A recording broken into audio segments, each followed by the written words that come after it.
ద్రౌపదీదేవి పంచపాండవుల ఇల్లాలు, మహాపతివ్రత, అయోనిజ, యాజ్ఞసేని, అదిగో తల్లి సైరంధ్రి ఆవిడ పట్లనే సింహబలుడు చూడకూడని చూపు చూస్తే 5 గంధర్వులన్న పేరుతో భీమసేనుడు మట్టుపట్టాడు ఉపకీచకులతో సహా. మేము పాండవులం అన్నాడు. అప్పుడు భీమసేనుడు లేచి అర్జునుణ్ణి పరిచయం చేశాడు. షండరూపమున ప్రచ్ఛన్నుడై వచ్చి కన్నియలకు ఎల్లను నృత్త గీత వాద్య నైపుణ మనవిద్య శిక్షావిధి నలువరించుచు బృహన్నల అనంగ బరువు నీతండు బీభత్సుండు సుమ్మని చూపి అమ్మచ్చరాజునకు చెప్పి వెండియు బలుకు ఆఖండలు నోడించి ఖాండవమేర్చే ఆ తండు తన్ను గారవించిన నెక్కటి కాలకేయ వర్గముల పరిమార్చె నివాత కవచ సంఘముల నోర్చే గంధర్వ సమితి గెలిచి ధత్త రాష్ట్రగ్రజుని చెరదల గెలితడు. ఈయనే అర్జునుడు. ఇప్పటి వరకు మా నలుగురిని పరిచయం చేశాడే ఆయనే నా తమ్ముడు. ఈయనే మహానుభావుడు. ఇంతకాలం బృహన్నలగా పేడి రూపంలోని అంతఃపురంలో అంతఃపుర కాంతలకందటికి నాట్యం నేర్పినటువంటి వాడు ఈయనే. ఇంతకు ముందు భీభత్సుడనేటటువంటి బిరుదు కలిగి నివాత కవచులనేటటువంటి 3 కోట్ల మంది రాక్షసుల్ని, కాలకేయాదులనేటటువంటి కొన్ని లక్షల మంది గంధర్వుల్ని నిగ్రహించిన వాడు. కొన్ని లక్షల మంది గంధర్వులందరూ వచ్చి దుర్యోధనుణ్ణి బంధించి తీసుకెళ్లిపోతుంటే ఆనాడు యుద్ధభూమిలో వాళ్ళని ఓడించి నిగ్రహించి తీసుకొచ్చి దేవేంద్రుడు తీసుకురమ్మన్నాడు, మేము తీసుకెడతామని అడిగితే దేవేంద్రుడి కన్నా నా అన్న గొప్పవాడు, నా అన్న తీసుకురమ్మన్నాడు, ముందు మా అన్నకి చూపించి తీసుకెళ్ళండి అని వెనక్కి తీసుకొచ్చినటువంటి పౌరుష పరాక్రమశాలి. గాంధీవం పట్టుకుంటే ఇన్ని కోట్ల మందిని నిగ్రహించగలిగిన వాడు. నిన్నటికి నిన్న ఉత్తర గోగ్రహణంలో భీష్మ ద్రోణాది వీరులందరినీ నిగ్రహించి పశువుల్ని వెనక్కి తీసుకొచ్చినటువంటి లోకోత్తర వీరుడు నా తమ్ముడు అర్జునుడిని పరిచయం చేశాడు. చూశాడు విరాట్రాజు. ఒక్కసారి ఆ పాండవుల వంక, ద్రౌపదీదేవి వంక చూశాడు. పొంగిపోయాడు. మనసులో ఆనందంతో తబ్బిబ్బైపోయాడు. ఏమి నా భాగ్యం! నీ 5 ద్రౌపదీదేవి అజ్ఞాతవాస కాలంలో నా అంతఃపురంలో ఏడాది పాటు సేవలు చేస్తూ ఇక్కడ మీ అజ్ఞాతవాసం పూర్తి చేశారా? నేను ధన్యుడనైపోయానన్నాడు. ఇన్నేళ్ల తర్వాత కలిశారు ద్రోణాచార్యులు వారిని అర్జునుడు. 13 ఏళ్ళు. దుర్యోధనుడు ఎన్నాళ్ళకోసారి చూస్తాడు ద్రోణాచార్యుల వారిని ప్రతిరోజు. ఏమన్నాడు నిన్న ద్రోణాచార్యుల వారిని? ఇంటికి వెళ్ళి అన్నం తిని శుభ్రంగాను ఇంటికి వెళ్ళి నీతి శాస్త్రం చదువుకో, నువ్వు ఇక్కడ ఉండక్కర్లేదన్నాడు. దుర్యోధనుడికి ద్రోణుడు గురువా? అర్జునుడు ఉత్తర కుమారుడితో ద్రోణుణ్ణి చూపించి ఆయన పక్క నుంచి వెళ్ళేటప్పుడు కూడా నీ ఇష్టం వచ్చినట్టు రథం తోలవద్దు, ప్రదక్షిణ పురస్సరంగా వెళ్ళు, కుడి చేతి వైపు నుంచి జాగ్రత్త స్మా అని పరాకు చెప్పి, అసదృశుడు శక్తిలో ఈయనతో పోల్చడానికి ఇంకొకడు లేడు. భీష్ముడు లేడా? అది వేరు, అది బంధుత్వం తాతగారు. అందుకే అర్జునుడి ధర్మాన్ని మీరు చూడాలి. అర్జునుడు ఏమంటాడో తెలుసా అంటే, తాతగారికి నా బాణాలు రుచి చూపిస్తానంటాడు, గురువుగారికి రుచి చూపిస్తానంటాం. ఎందుకో తెలుసా? ద్రోణుడు చెప్పిన దానికి అర్జునుడు పొందిన దానికి చిన్న తేడా ఉంది. ద్రోణుడు చెప్పినవి కొన్ని, అర్జునుడు తపస్సు చేసి సంపాదించినవి కొన్ని. గురువుగారి దగ్గరికి వెళ్ళినప్పుడు నీకు కొత్తగా ఏదైనా అభ్యున్నతి వచ్చి గురువుగారి కన్నా నువ్వు ఒకటి నేర్చుకుంటే, గురువుగారు మీకు రాని తోటి నేను నేర్చుకున్నాను అనకూడదు. గురువుగారికి తెలియనిది అన్న మాట ఉండదు. గురువుగారికి తెలిసే ఉన్నాయి. గురువుగారి నుంచే నాకు వచ్చింది, గురువుగారికి తెలియకపోవడం ఏంటి?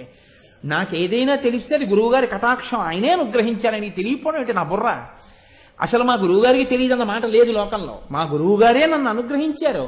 నేను ఇప్పుడు ఇది ఏదైనా చెప్పడానికి వచ్చాను అనుకోండి, ఇది నేను ఎందుకు చెప్పగలుగుతున్నానంటే నా మేధస్సు యందు ఇదేమిటి అన్న అనుమానం రావడానికి వీలు లేకుండా నా గురువుగారు నా పక్కనే ఉన్నతమైన ఆసనం మీద కూర్చుని ఆయన పాదములు నా పక్కన పెట్టి ఆయన ఇలా కూర్చుని ఎప్పుడెప్పుడు నాకు అనుమానం వస్తే అప్పుడప్పుడు ఇలా అంటుంటే ఆయన నా తల మీద ఒకసారి ఇలా అంటే నాకు జ్ఞాపకం వస్తోంది. ఆయనే చెప్పిస్తున్నది, నేను చెప్పడం ఏమిటి?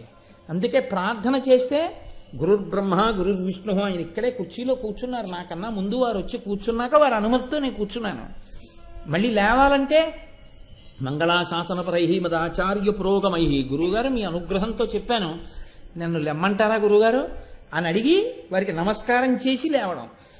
జీవితం అంతా అంతే, గురు ప్రసాదమే, గురువు పెట్టిన భిక్ష, ఆయన అనుగ్రహించినటువంటి భిక్షతో బతుకుతున్నావు నువ్వు. కాబట్టి గురోచ్ఛిష్టంగా జీవించడం. ఇది అలవాటైన వాడికి గురువుకు తెలియనిది అన్నది ఏముంటుంది అనుకుంటాడు. కాబట్టి ఇప్పుడు కొత్తగా గురువు గారికి రుచి చూపించచ్చా ఏమైనా?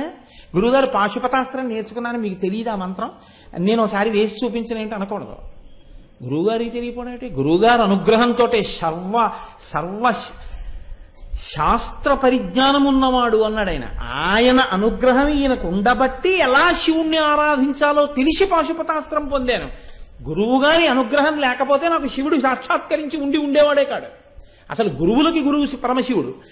గురువు గారి అనుగ్రహం లేకపోతే గురువులకు గురువై సదాశివ సమారంభమైనటువంటి పరమశివుడు అనుగ్రహం నాకెలా కలుగుతుంది?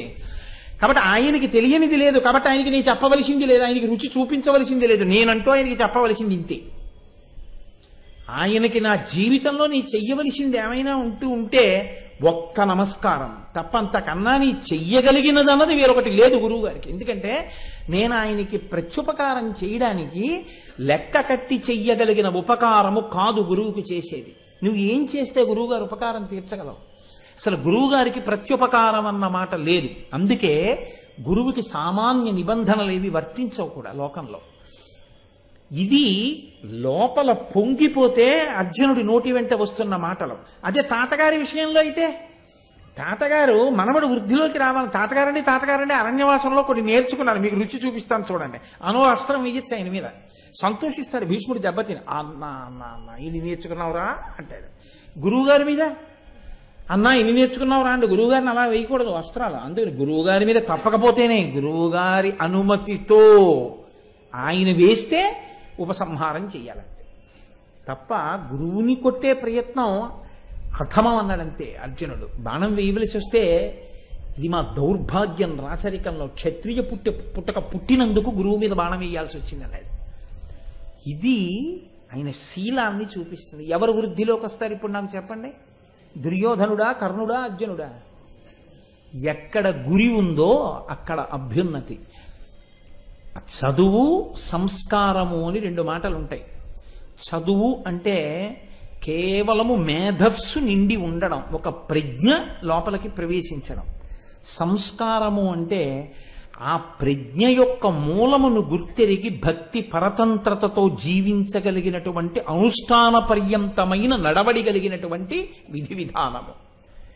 అది లేకుండా కేవలం ఒక విభూతి ప్రవేశించింది అనుకోండి, అది ఎందుకు పనికొస్తుందంటే అహంకారానికి పనికొస్తుంది తప్పించి ఇంకెందుకు పనికిరాదు. అది ఆఖరికి ఏం చేస్తుందంటే ఎవరి యందు ఈ విభూతి అలా ప్రకాశించిందో వాణ్ణి తినేస్తుంది. అది ఆ అహంకారంతో పడిపోతాడు. కాబట్టి శిష్యుడు అన్న మాటకి పర్యాయ పదం ఏమిటంటే అపారమైనటువంటి వినయము కలిగిన వాడు.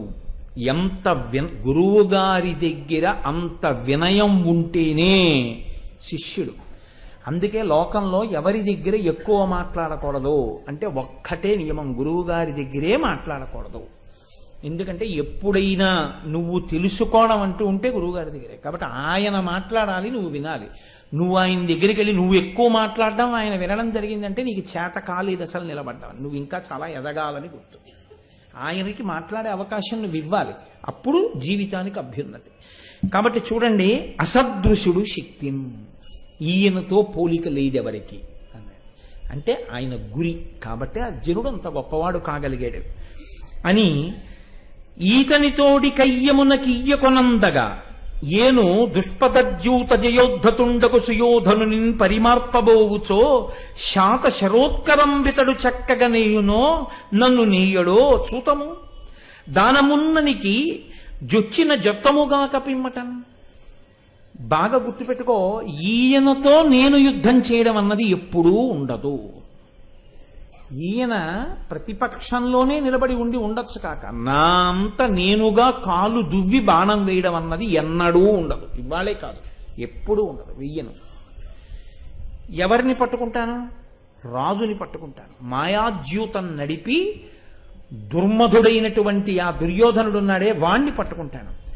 ఆ రాజుని పట్టుకోవడం అనేటటువంటి ప్రయోజనానికి అడ్డుగా ద్రోణాచార్యుల వారు వచ్చి నిలబడ్డారనుకోండి, అప్పుడు కూడా వెయ్యను. ఆయన ముందు బాణం నా మీద వేశారనుకోండి, అప్పుడు వేస్తాను. అప్పటి వరకు వెయ్యను. ఎందుకు ఇంత చెప్పాలి? ఇప్పుడు కాకపోతే యుద్ధం అయ్యే లోపల ఎప్పుడైనా ద్రోణుడి ముందుకి రథం పెడతాడేమో, వెయ్యమంటాడేమో. అందుకని అసలు వేసే సమస్యే లేదు. ఆయన వేస్తే అప్పుడు నేను బాణం వేస్తాను, అప్పటి వరకు వెయ్యను, కాబట్టి తొలగించేసే. కాబట్టి ఇప్పుడు పరమ మర్యాద పురస్సరంగా ప్రదక్షిణంగా రథం పక్కకి వెళ్ళిపోయింది అర్జునుడి. ఇప్పుడు చెప్పండి, ద్రోణాచార్యుల వారు ఎంత పొంగిపోయి ఉంటారు మనసులో. ధర్మపక్షపాతమా శిష్యపక్షపాతమా? అది ఇది కదా. ఒక శిష్యుడు ఇలా ఎదిగినప్పుడు కదా గురువు మురిసిపోయేది. అందువలన కదా లోకంలో ఖ్యాతి గణిస్తే గురువు పొంగిపోయేది. నేను ఉపదేశం చేసినవాడు ఇంత వాడయ్యాడు, ఇవాళ ధర్మాన్ని పట్టుకుని ఇంత గొప్పవాడయ్యాడు. ఇది ఆయన పరవశం. అలా గురువు పరవశించేటట్టుగా ప్రవర్తించగలిగిన వాడు ఎవరున్నాడో వాడు ధన్యుడు, ధన్యుడు, ధన్యుడు లోకంలో. కాబట్టి అర్జునుడు నిస్సందేహంగా ధన్యుడు. ఇప్పుడు అశ్వత్థామ కనపడ్డాడు వెడుతుంటే. అశ్వత్థామని చూపించి మాట్లాడుతున్నారు. మీరు తేడా గమనించండి. నేను అర్జునుడికి సరిపోయేవాణ్ణి అంటాడు కర్ణుడు. ఎవరి గురించి ఎంత అసహ్యంగా మాట్లాడి యుద్ధం దగ్గర ప్రారంభంలోనే ఉన్నాడో మీరు చూశారు. ఇప్పుడు అర్జునుడికి యుద్ధం కోసం వచ్చి ఎదురుగుండా వీళ్ళున్నారు. అశ్వత్థామని చూపించి ఉత్తర కుమారుడితో చెప్తున్నాడు, గురుపుత్రుడు తేజోనిధి సురారులకైన తేది చూడ అరిది సంగరమున ఈతని ఈశ్వర వర జనితుడు మేటి కౌరవ వ్యూహమునన్. ఈయన మా గురుపుత్రుడు. ఆత్మావై పుత్రనామాసి. గురువుకి గురుపుత్రుడికి అభేదం. కాబట్టి ఈయన మా గురుపుత్రుడు అంటే ఎంత ప్రేమో ఎంత గౌరవం. మా గురువుగారు అబ్బాయి చూసుకుని మురిసిపోతున్నాడు. సురారులకైనా తేరి చూడ అరిది సంగరమున ఈతని. దేవతలకైనా కూడా రాక్షసులకైనా కూడా యుద్ధంలో ఇతన్ని తేరిపారి చూడడం కుదరదు. అంతటి మహాయోధుడు, వరజనితుడు, మామూలుగా పుట్టినవాడు కాదు.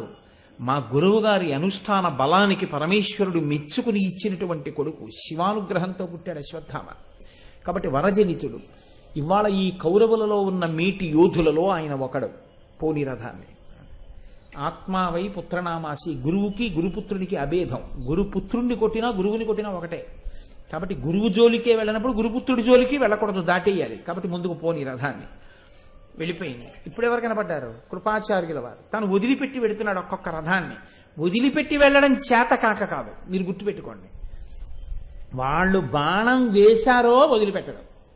వాళ్ళు బాణం వేయనంతసేపు తాను వెయ్యడు. మొదట మాత్రం కాలు దువ్వడం.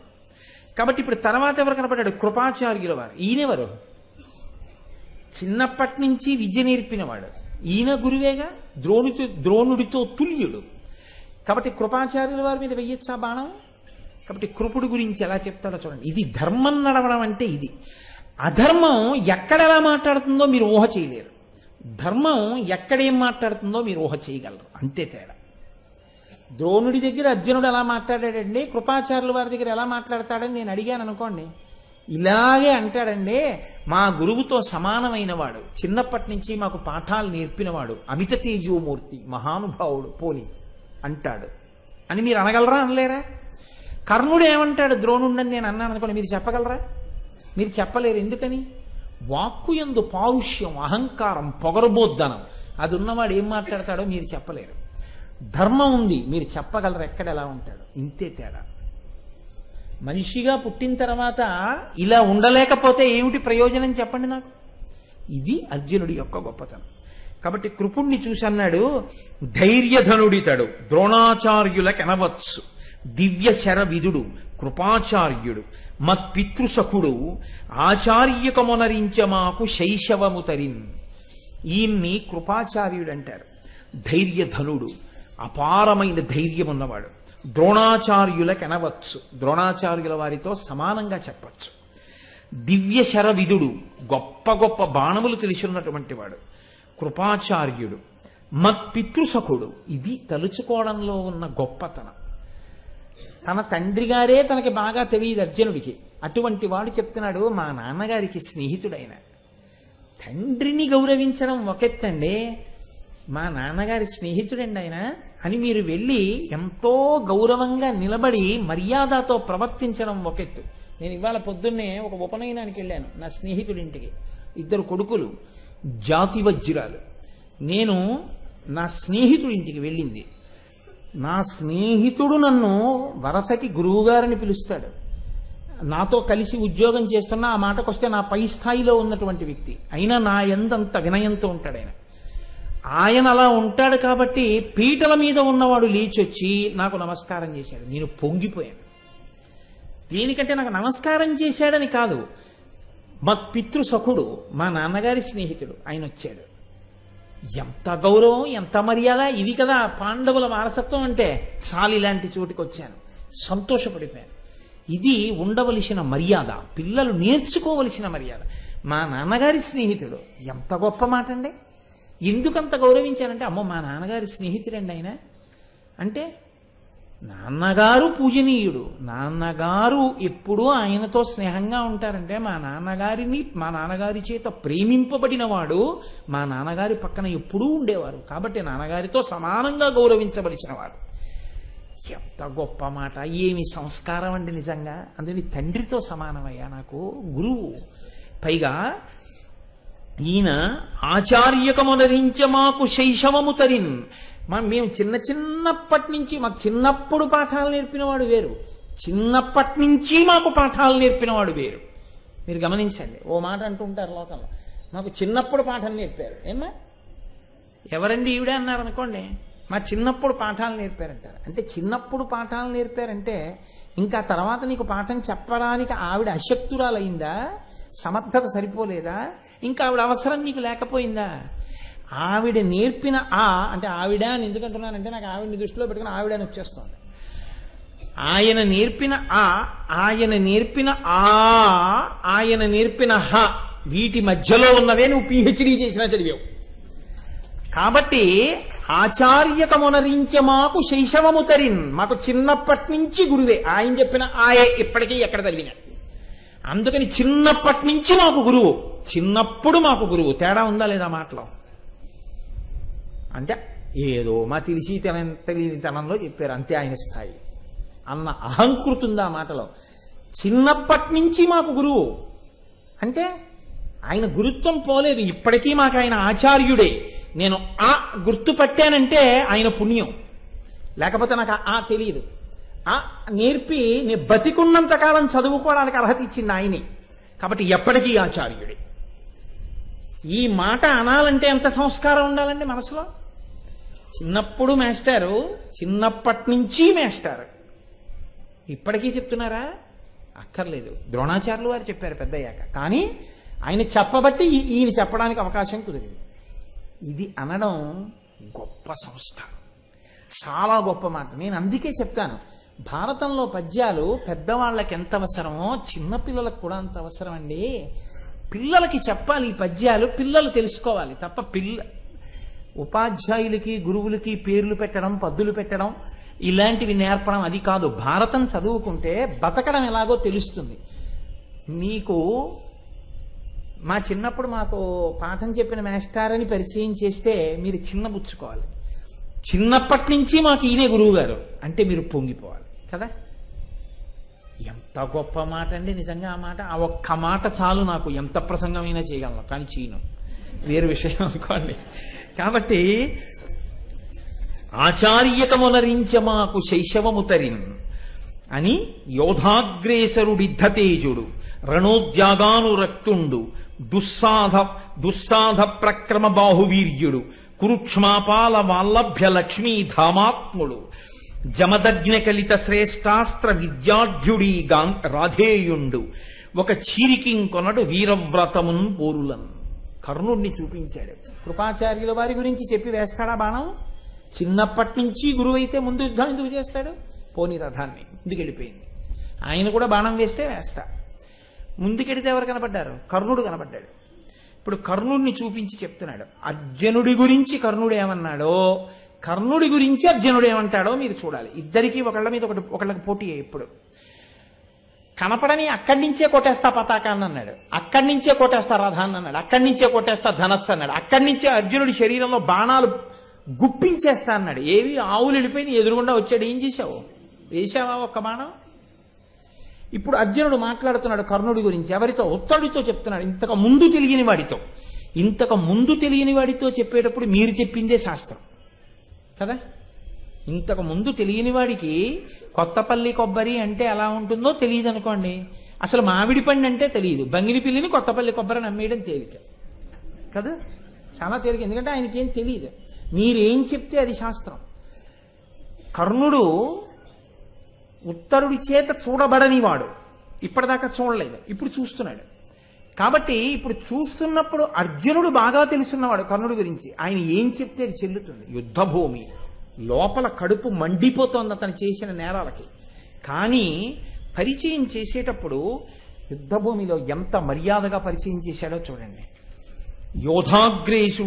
యోధాగ్రేసరుడిద్ధతేజుడు, ఇతను యుద్ధంలో అపారమైనటువంటి తేజస్సు కలిగిన వాడు, మహావీరుడు.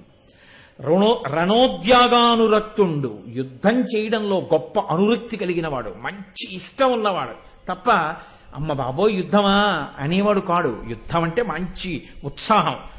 దుస్సాధ ప్రక్రమ బాహువీర్యుడు, అపారమైనటువంటి బాహుబలము కలిగినటువంటి మహావీరుడు. కురుక్ష్మాపాల వల్లభ్య లక్ష్మీ ధామాత్ముడు, ఈ రాజ్యాన్ని ఏలేటటువంటి దుర్యోధన ప్రభువు యొక్క అత్యంత ఆంతరంగికమైనటువంటి ప్రేమ పొందిన స్నేహము కలిగినటువంటి స్నేహితుడు. కురుక్ష్మాపాల వల్లభ్య లక్ష్మీ ధామాత్ముడు, జామదగ్న కలిత శ్రేష్టాస్త్ర విద్యాఢ్యుడి రాధేయుండు. ఇతను జమదగ్నిపుత్రుడైనటువంటి పరశురాముడి దగ్గర అస్త్ర విద్యలన్నిటినీ కూడా తెలుసుకున్నటువంటి మహావీరుడు, సాక్షాత్ పరశురాముడికి శిష్యుడు. ఒక చీరికింగొనడు వీరవ్రాతమం పోరులను, ఒక పట్టాన యుద్ధాల్లో లొంగిపోయేవాడేం కాదు, మహాయోధుడు, అపారమైనటువంటి పరాక్రమశాలి. యుద్ధం చెయ్యొద్దు, బాణం వెయ్యొద్దని లేదు, వెయ్యవలసిందే, రాజును చూడన్నాడు. అంటే విడిచిపెట్టాను. కర్ణుడి మీద బాణాలు వేయడం, కర్ణుడితో యుద్ధం చేయడం జరిగి తీరుతుంది. కానీ ఇప్పుడు నా ఉద్దేశ్యం, వీళ్ళందరూ యుద్ధానికి రావాలి. ఎలాగో నా అంత నేను యుద్ధం చేయకూడదు, వాళ్ళు యుద్ధానికి రావాలి, నేను వీళ్ళందరినీ కూడా నిగ్రహించి వెళ్ళాలి. వీళ్ళందరూ నాతో యుద్ధానికి వచ్చి వెంటనే యుద్ధంలో జయాపజయములు నిర్ణయింపబడిపోవాలి. అపజయం అన్న మాటే లేదు. నేను అనుకున్నది సాధించేయాలంటే రాజును పట్టేసుకోవాలి. ఏడి వాడు ఎక్కడున్నాడు వెతుకుతున్నాడు, కనబడ్డాడు దుర్యోధనుడు. ఇప్పుడు దుర్యోధనుణ్ణి చూపించాడు. ఉగ్రుడనూనమాన మహిమోన్నత చిత్తుడు, అజయ్య విక్రమోదగ్రుడు, హస్తలాఘవ సమన్వితుడేయుడెడన్, సమగ్ర కోపాగ్రహ బుద్ధి మాదెస, అనార్యుడు కార్యమునందు, ధార్తరాష్ట్రాగ్రజుడితనిన్ కదిచినప్పుడు పండువ నాకు ఉత్తరా ఉత్తరా అని పిలిచి, ఇతనే దుర్యోధనుడు. ఇతన్ని కలిసినప్పుడల్లా నాకు పండగ. ఎందుకో తెలుసా? సంతోషానికి కాదు. ఎలా చెప్పాడో చూడండి. ఎందుకు పండగో చెప్తున్నాడు. వెంటనే నింద చేయలేదు. మొదట ఏమని చెప్పాడంటే ఉగ్రుడు, చాలా కోపం కలిగిన వాడు. అనూనమాన మహిమోన్నత చిత్తుడు, ఏ సామాన్యమైనటువంటి మనస్సున్నవాడు ఏం కాడితను. అజయ్య విక్రమోదగ్రుడు, అపారమైనటువంటి బలపరాక్రమాలు కలిగిన వాడు, అంత తేలికగా ఓడించడానికి సాధ్యమైన వాడేం కాడు. హస్తలాఘవ సమన్వితుడేయునెడన్, బాణాలు వేసేటప్పుడు మంచి లాఘవంగా యుద్ధం చేయగలిగినటువంటి నేర్పరి. ఎవరి వలన తాను 12 ఏళ్ల అరణ్యవాసం అజ్ఞాతవాసం చేశాడో ఆయన కనపడినప్పుడు అర్జునుడు పలుకుతున్న పలుకులు, మాట మాట్లాడడం అంటే ఎంత మర్యాదగా ఉండాలో, ఎంత గౌరవంగా ఉండాలో, చిన్న చిన్న విషయాలకి స్నేహితుల మీద ఉద్ధతితో మాట్లాడడం ఎంత దోషమో చూపిస్తాడు అర్జునుడు. కాబట్టి మా దశ అనార్యుడు, కానీ మా పట్ల మాత్రం ఎందుకో చాలా కోపంగా ఉంటాడు. అనార్యుడు కార్యమునందు, ఒక పని చేసేటప్పుడు ముందు వెనకల ఆలోచించకుండా చేసేస్తుంటాడు. ధార్తరాష్ట్రాగ్రజుడితనిన్ కదిసినప్పుడు, ధార్తరాష్ట్రాగ్రజుడైనటువంటి ఈ దుర్యోధనుణ్ణి కలిసినప్పుడు మాత్రం నాకు పండగ కింద ఉంటుంది. ఎందుకంటే ఇన్ని కష్టాలు పెట్టాడు కదా, అందుకని 4 బాణపు దెబ్బలు కొట్టడం నాకు చాలా సంతోషం. అలా కొట్టడానికి అవకాశం ఎప్పుడు కలుగుతుందంటే యుద్ధంలోని. ఇతరప్పుడు నా చేత నమస్కరింపబడవలసిన వాడు, ఎందుకంటే నాకన్నా ముందు పుట్టాడు. అందుకని నేను నమస్కరించాలి తప్ప నేను ఆయన్ని ఏమి చేయడం కుదరదు. యుద్ధభూమిలో అయితేనా నాకు ధర్మం ఉంది, యుద్ధభూమిలో దొరికాడు కాబట్టి వాయించేయగలను. కాబట్టి పండగ నాకు ఇలాంటప్పుడు కలిస్తే.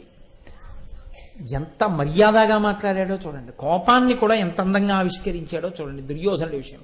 ఒక్కరి విషయంలో నోరు జారి మాట్లాడింది ఏంటండి? ఇప్పుడు దుర్యోధనుణ్ణి కొట్టాలి, ఇక్కడ యుద్ధం ప్రారంభం చెయ్యాలి. కానీ యుద్ధం ప్రారంభం చేసి దుర్యోధనుడి మీద మొదటి బాణం వేద్దామనేటప్పటికీ పక్కనే కాసు కూర్చునున్నాడు ఒక ఆయన రక్షణగా. ఎవరు? తాతగారు భీష్మాచార్యుల వారు. చూపించాడు, అడిగో అక్కడున్నాడే మహానుభావుడు, ఆయన అస్మత్పితామహుండు అతిమిస్వయ జనన ప్రతాప విభవగ్ని శిఖాభస్మీభూత ప్రతిక్షస్మయ కాననుడు ప్రథమగణ్యుడు బుద్ధిన్. ప్రథమగణ్యుడు బుద్ధి గురించి చెప్పాలంటే మా తాతగారి గురించే చెప్పాలి. అంతటి మహానుభావుడు అస్మత్పితామహుండు మా తాతగారు. ఈయన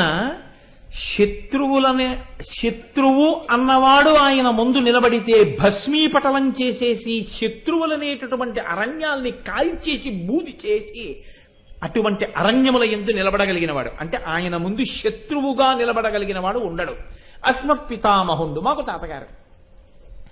ఈయన బహుమహితాయుధ విద్యా రహస్య సంవేది ధాత్తరాష్ట్రులకును మాకు హితంబకోరు సముడై సహాయమగు వారలకు అచటతానునికి.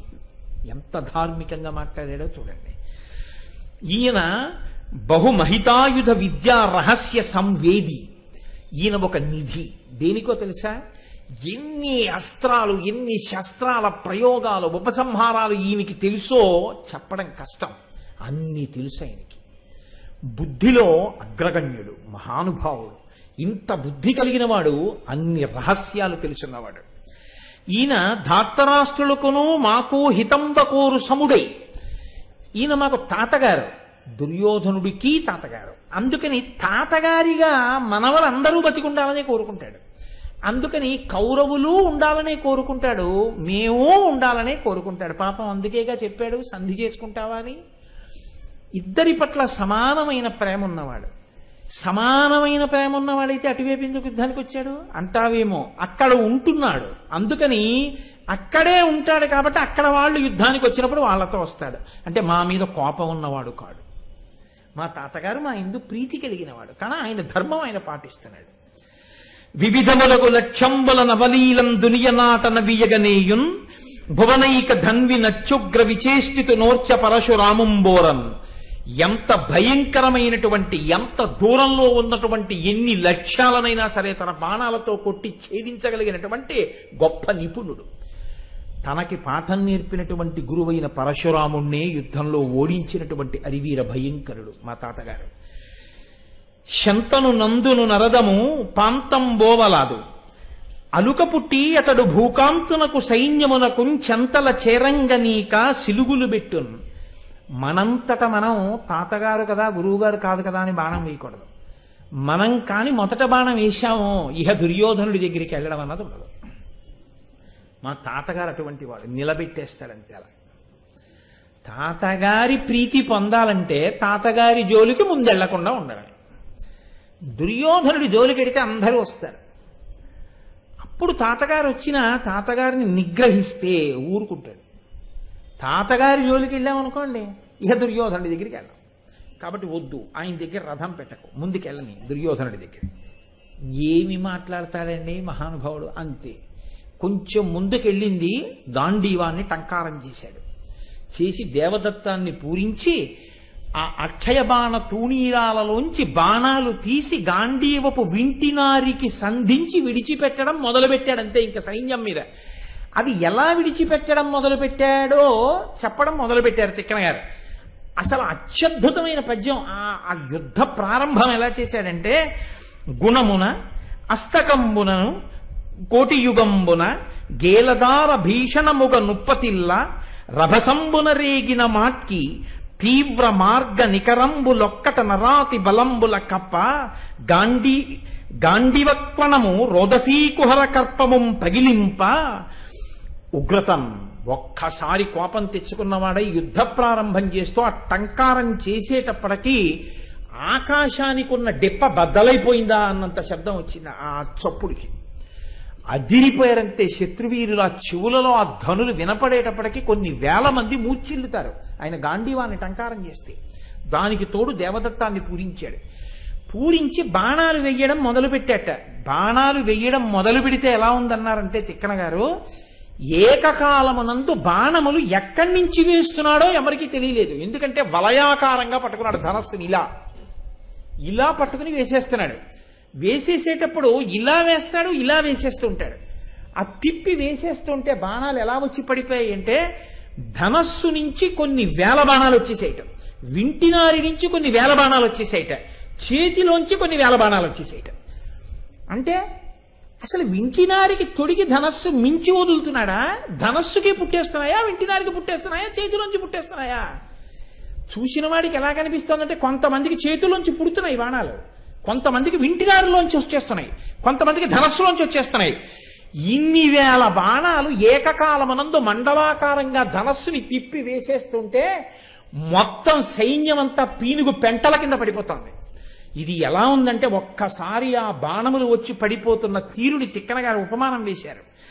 ఆయన అన్నారు, ఒక మాత్రం నితత ప్రసార నిబిడాచుగ్రాస్త్ర సంతానముల్ సకలానీకములందు పర్వనరు భస్వన్మూర్తి శోభిల్లే దీప్తి కలాపంబులు లోకమంతటన విస్తారంబులై యౌకపద్యకృత వ్యాప్తి వెలుంగు నొప్పెసగు మార్తాండున్ విడంబించుచున్.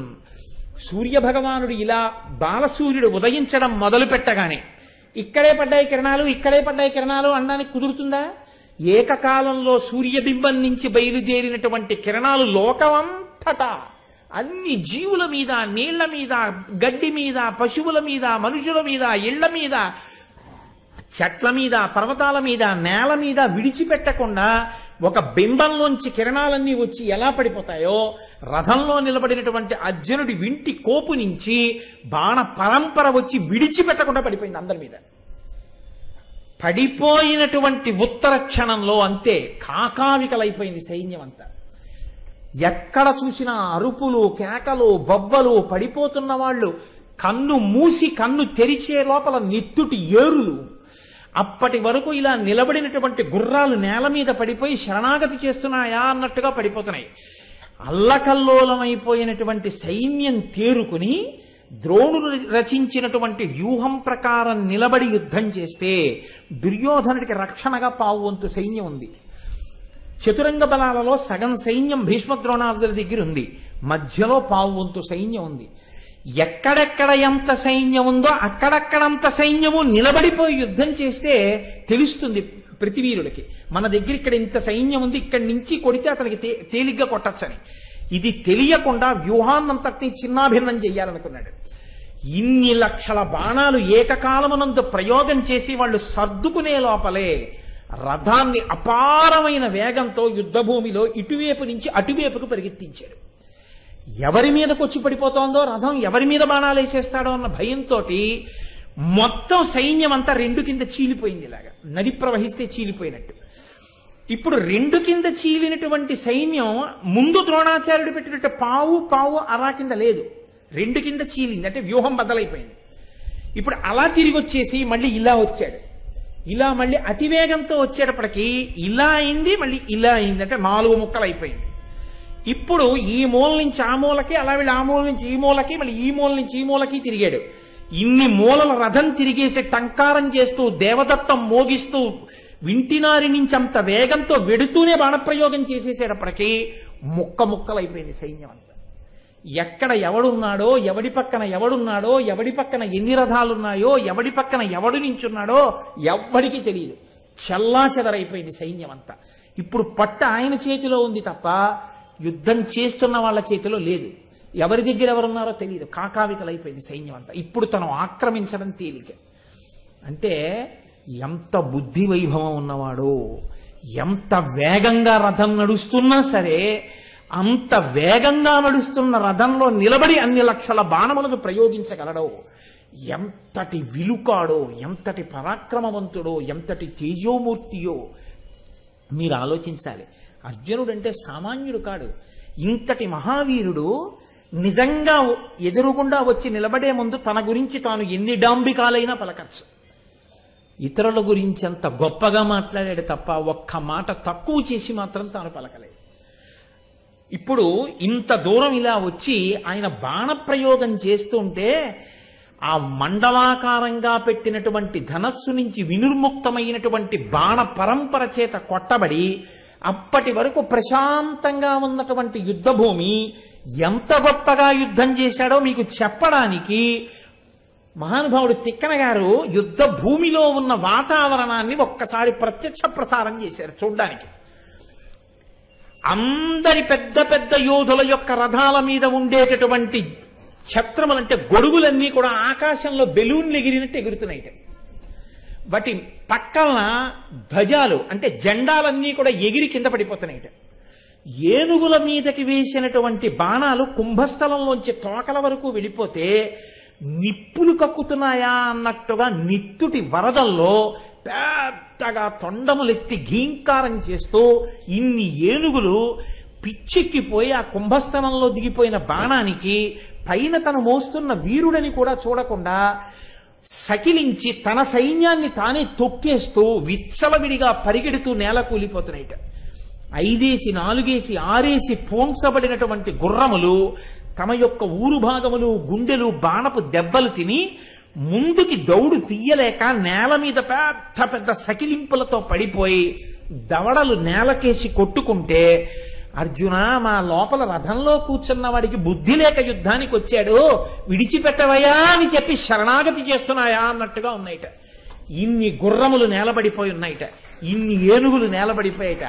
ఆకాశంలో గొడుగులు, ఆకాశంలో పతాకాలు, విరిగి ముక్కలైపోయిన రథాలు, పారిపోతున్న సైన్యం, కింద పడిపోయినటువంటి వాళ్ళు, కేకలు, నెత్తురు వరదల కింద పారి వెళ్ళిపోతోంది. ఎక్కడ చూసినా కాళ్ల ముక్కలు, చేతుల ముక్కలు, తెగిపోయినటువంటి తలకాయలు, పేలిపోయినటువంటి నేత్రాలు, ఆయన చేసిన ధనుష్టంకారానికి పగిలిపోయినటువంటి ముక్కులు, చెవులు, బద్దలైపోయినటువంటి ఆ కర్ణభేరిలోంచి నెత్తుటి వరదలు కారి చారికలు కట్టి పడిపోయిన వాళ్ళు. కొద్ది నిమిషాలలో యుద్ధభూమినంతటినీ పీనుగు పెంటల కింద మార్చేశాడు. మార్చి యుద్ధం చేస్తుంటే ఆయన కర్ణుడి మీదకి యుద్ధానికి వెడుతున్నాడు. రథాన్ని ఇప్పుడు ఎవరెవరెక్కడున్నారో వాళ్ళ పక్కన వాళ్ళు లేరు, ఎవడికి వాడు నిలబడ్డాడంతే. నా పక్కన 1000 రథాలు ఉన్నాయని చెప్పుకోవడానికి కుదరదు. ఇప్పుడు అన్నాడు పద కర్ణుడి దగ్గరికి అన్నాడు. రథం కర్ణుడి దగ్గరికి ఎడుతోంది. శత్రుంతపుడు సంగ్రామజిత్తు, ఇందులో శత్రుంతపుడు కర్ణుడి యొక్క తమ్ముడు, ఆయన నా అన్నగారి మీదకి ఎడతావా అని అర్జునుడి మీదకి యుద్ధానికి వచ్చాడు. ఒక బల్లెం తీసి ఒక్క పోటు పొడిచి ఆయన్ని బాణం వేసి ఒకడిని చంపేశాడు. చంపేసి కర్ణుడికి ముందు రథాన్ని పెట్టాడు.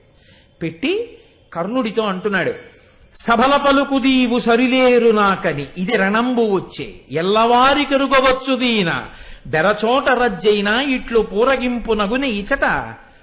నువ్వు సభలన్నిటిలో చెప్తుంటావు అర్జునుడెత్తవాడు, నేను అలా చేస్తా ఇలా చేస్తా అర్జునుడిని పడగొడతానని చెప్తావు.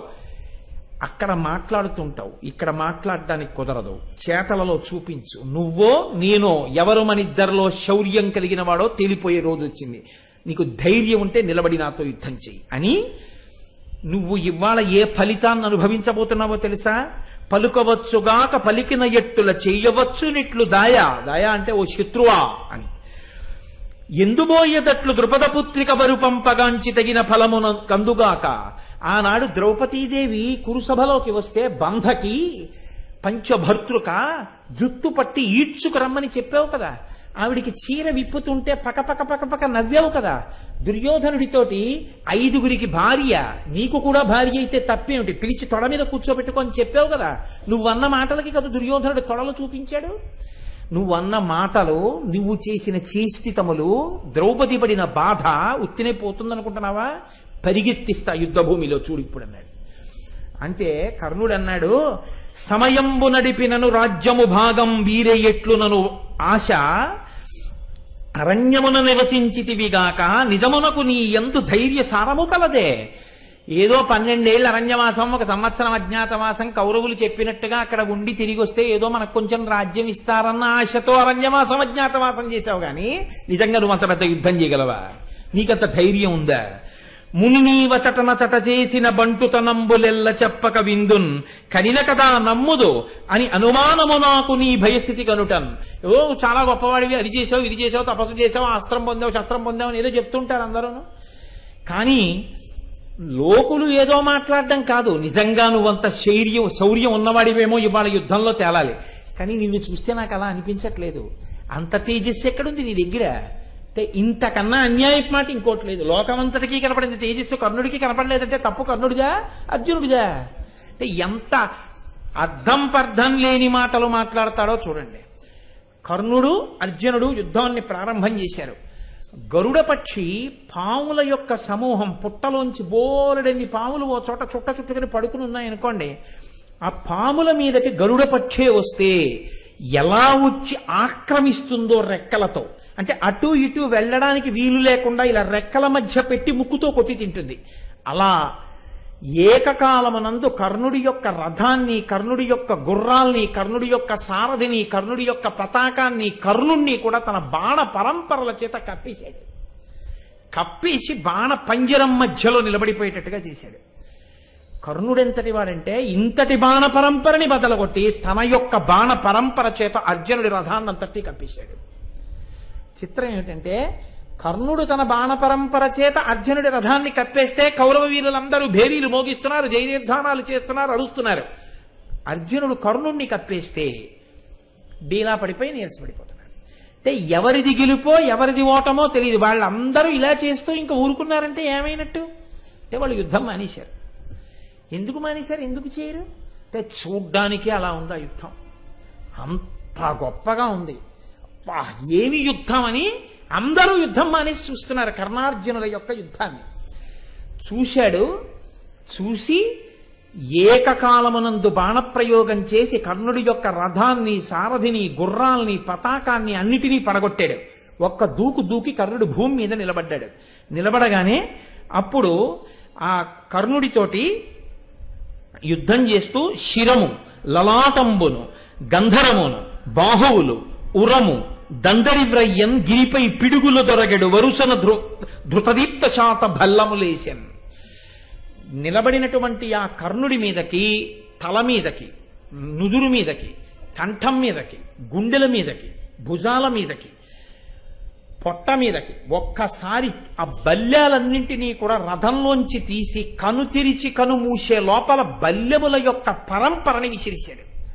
విసిరేసేటప్పటికి అవన్నీ శరీరంలో గుచ్చుకోవడంలో తిరిగి యుద్ధం చెయ్యలేక అర్జునుడితోటి అరిమురి సంగములెల్లను నురముగా ఇట్లడరు అర్జునుని అమ్ములకున్ వెరచరిచి సూతపుత్రుడు పరచ పుడమి ఎద్రువ మధ్యపతి శిశుడు ఆర్వన్. ఒక్కసారి ఆ యుద్ధ భూమిలోంచి విన్నిచ్చి ఇంకా అర్జునుడి ముందు నిలబడితే చంపేస్తాడని అదే పరుగు కింద యుద్ధ భూమిలోంచి వెనక్కి తిరిగి కర్ణుడు పారిపోయాడు. పారిపోతే ఆ కూర్చున్నటువంటి ఉత్తరుడు, రథానికి సారథ్యం చేస్తున్నవాడు చూసి, ఇంత గొప్పవాడంటాడు, ఇన్ని బీరాలు పలుకుతాడు, ఇంత యుద్ధం చేస్తానంటాడు, ఇటువంటి వాడు ఇలా పారిపోతున్నాడు అర్జునుడు బాణాలు వేస్తుంటేనని విడిచిపెట్టకుండా శర పరంపర ప్రయోగం చేస్తుంటే సైన్యం మీద, కర్ణ నిన్ను నమ్ముకున్నాం, నువ్వేమిటి అలా పారిపోతున్నావన్నా వినకుండా ఆగకుండా పారిపోతున్న కర్ణుణ్ణి చూసి పెద్ద కేకలేస్తూ ఉత్తర కుమారుడు నవ్వేట్టే, అదేంటి అలా పారిపోతున్నావు కర్ణ నువ్వని. ఇంత భయంతో పారిపోతుంటే ఆయన వెనక్కి తిరిగన్నాడు ఉత్తర కుమారుడు, ఈ యుద్ధం ఏమిటి, ఈ బాణాలేమిటి, అస్త్రాలేమిటి, కళ్ళు మిరిమిట్లు కొమ్ముతున్నాయి, చేతులు వణికిపోతున్నాయి, గొంతు తడి అరిపోయింది, దాహం వేసేస్తోంది, అయ్య బాబోయ్ నేను ఇటువంటి యుద్ధం చూడలేదు, అర్జున ఇంకా ఈ యుద్ధం ఆపేసి ఇంటికి వెళ్ళిపోదాం, ఆవుల్ని గెలిచేశాం కదా. నువ్వు ఏమీ నిరుత్సాహపడకో, పరమోత్సాహంతో ముందుకు పద, రాజుని పట్టాలి కదా అన్నాడు. అని ఆయన రథం ఎప్పుడైతే దుర్యోధనుడి దగ్గరికి వెడుతోందో, ఇప్పుడు మరి కర్ణుడు లేడు, ఇన్ని బీరాలు పలికినవాడు కాబట్టి ద్రోణాచార్యుల వారు అడ్డొచ్చాడు. అడ్డొచ్చి దుర్యోధనుడికి అర్జునుడికి మధ్యలోకి వచ్చి నిలబడ్డాడు. అంటే ఇప్పుడు ద్రోణుడితో యుద్ధం తప్పదు. అప్పుడు అన్నాడు ఉత్తర కుమారుడితోటి, తన తనయు కంటే నెమ్మన మున నాకు గూర్చు భావమున గురులకు మార్కునియదము రాచధర్మంబున కీడున చేసి ఇంత పుట్టగవలసెను. ఎటువంటి వాడో తెలుసా ఈ ద్రోణాచార్యుల వారు? తన తనయుల కంటే నెమ్మనమున నాకు కూర్చు భావమున గురులకు మార్కునియదము రాచధర్మంబు. తన కడుపున పుట్టినటువంటి కొడుకు కన్నా నాకు ఎక్కువ విద్య నేర్పాడు, అంత ప్రేమించాడు నన్ను. కానీ దిక్కుమాలిన రాజధర్మం ఏం చేస్తాను, క్షత్రియ ధర్మం తప్పదు, వెయ్యాలి ద్రోణాచార్యుల వారి మీద బాణం. చూశావా, ఇంతగా ఇటువంటి పనులు చెయ్యవలసి వస్తుంది కాబట్టే, గురువు మీద కూడా బాణం వెయ్యవలసి వస్తుంది కాబట్టే ఈ రాసరికపు పుట్టు కంటే నాకు అంత అసహ్యం అన్నాడు. అర్జునుడంతటి మహాక్షత్రియుడు తాను క్షత్రియుడిగా పుట్టినందుకు అసహ్యించుకున్నది ఎప్పుడంటే గురువుగారి మీద బాణం వేయవలసి వస్తే. అంటే గురువుని ఎంత గౌరవించిందో ఈ లోకం చూడండి అని. అడవులు పెద్దయు కాలం విడుముల గుడిచితిమి, మాకు ఇది దరియని ఇప్పుడు వచ్చితిమి, విపన్నులయడ కృపచేయుటయా లెస్స ఈ రలగకుడి. ద్రోణాచార్యుల వారిని చూసి అన్నాడు, అయ్యా గురువర్యా, 12 సంవత్సరములు అరణ్యవాసం, 1 సంవత్సరం అజ్ఞాతవాసం, ఇన్ని కష్టాలు పడ్డాము. కష్టాలు పడి పడి పడి ఇన్నాళ్ళకి అజ్ఞాతవాసం పూర్తయిందని పైకొచ్చాం. మీ ముందు ఎంతటి వాణ్ణి, నా మీద బాణ పరంపర కురిపించి నన్ను ఇబ్బంది పెట్టకండే. నేనెంతటి వాణ్ణి కనుక మీ మీద యుద్ధం చేయడానికి. తప్పక మీరు దుర్యోధనుడికి అడ్డు నించున్నారు కాబట్టి మన ఇద్దరం యుద్ధం చేయవలసి వస్తుంది. కాబట్టి నా కష్టాన్ని అర్థం చేసుకోండి అన్నాడు.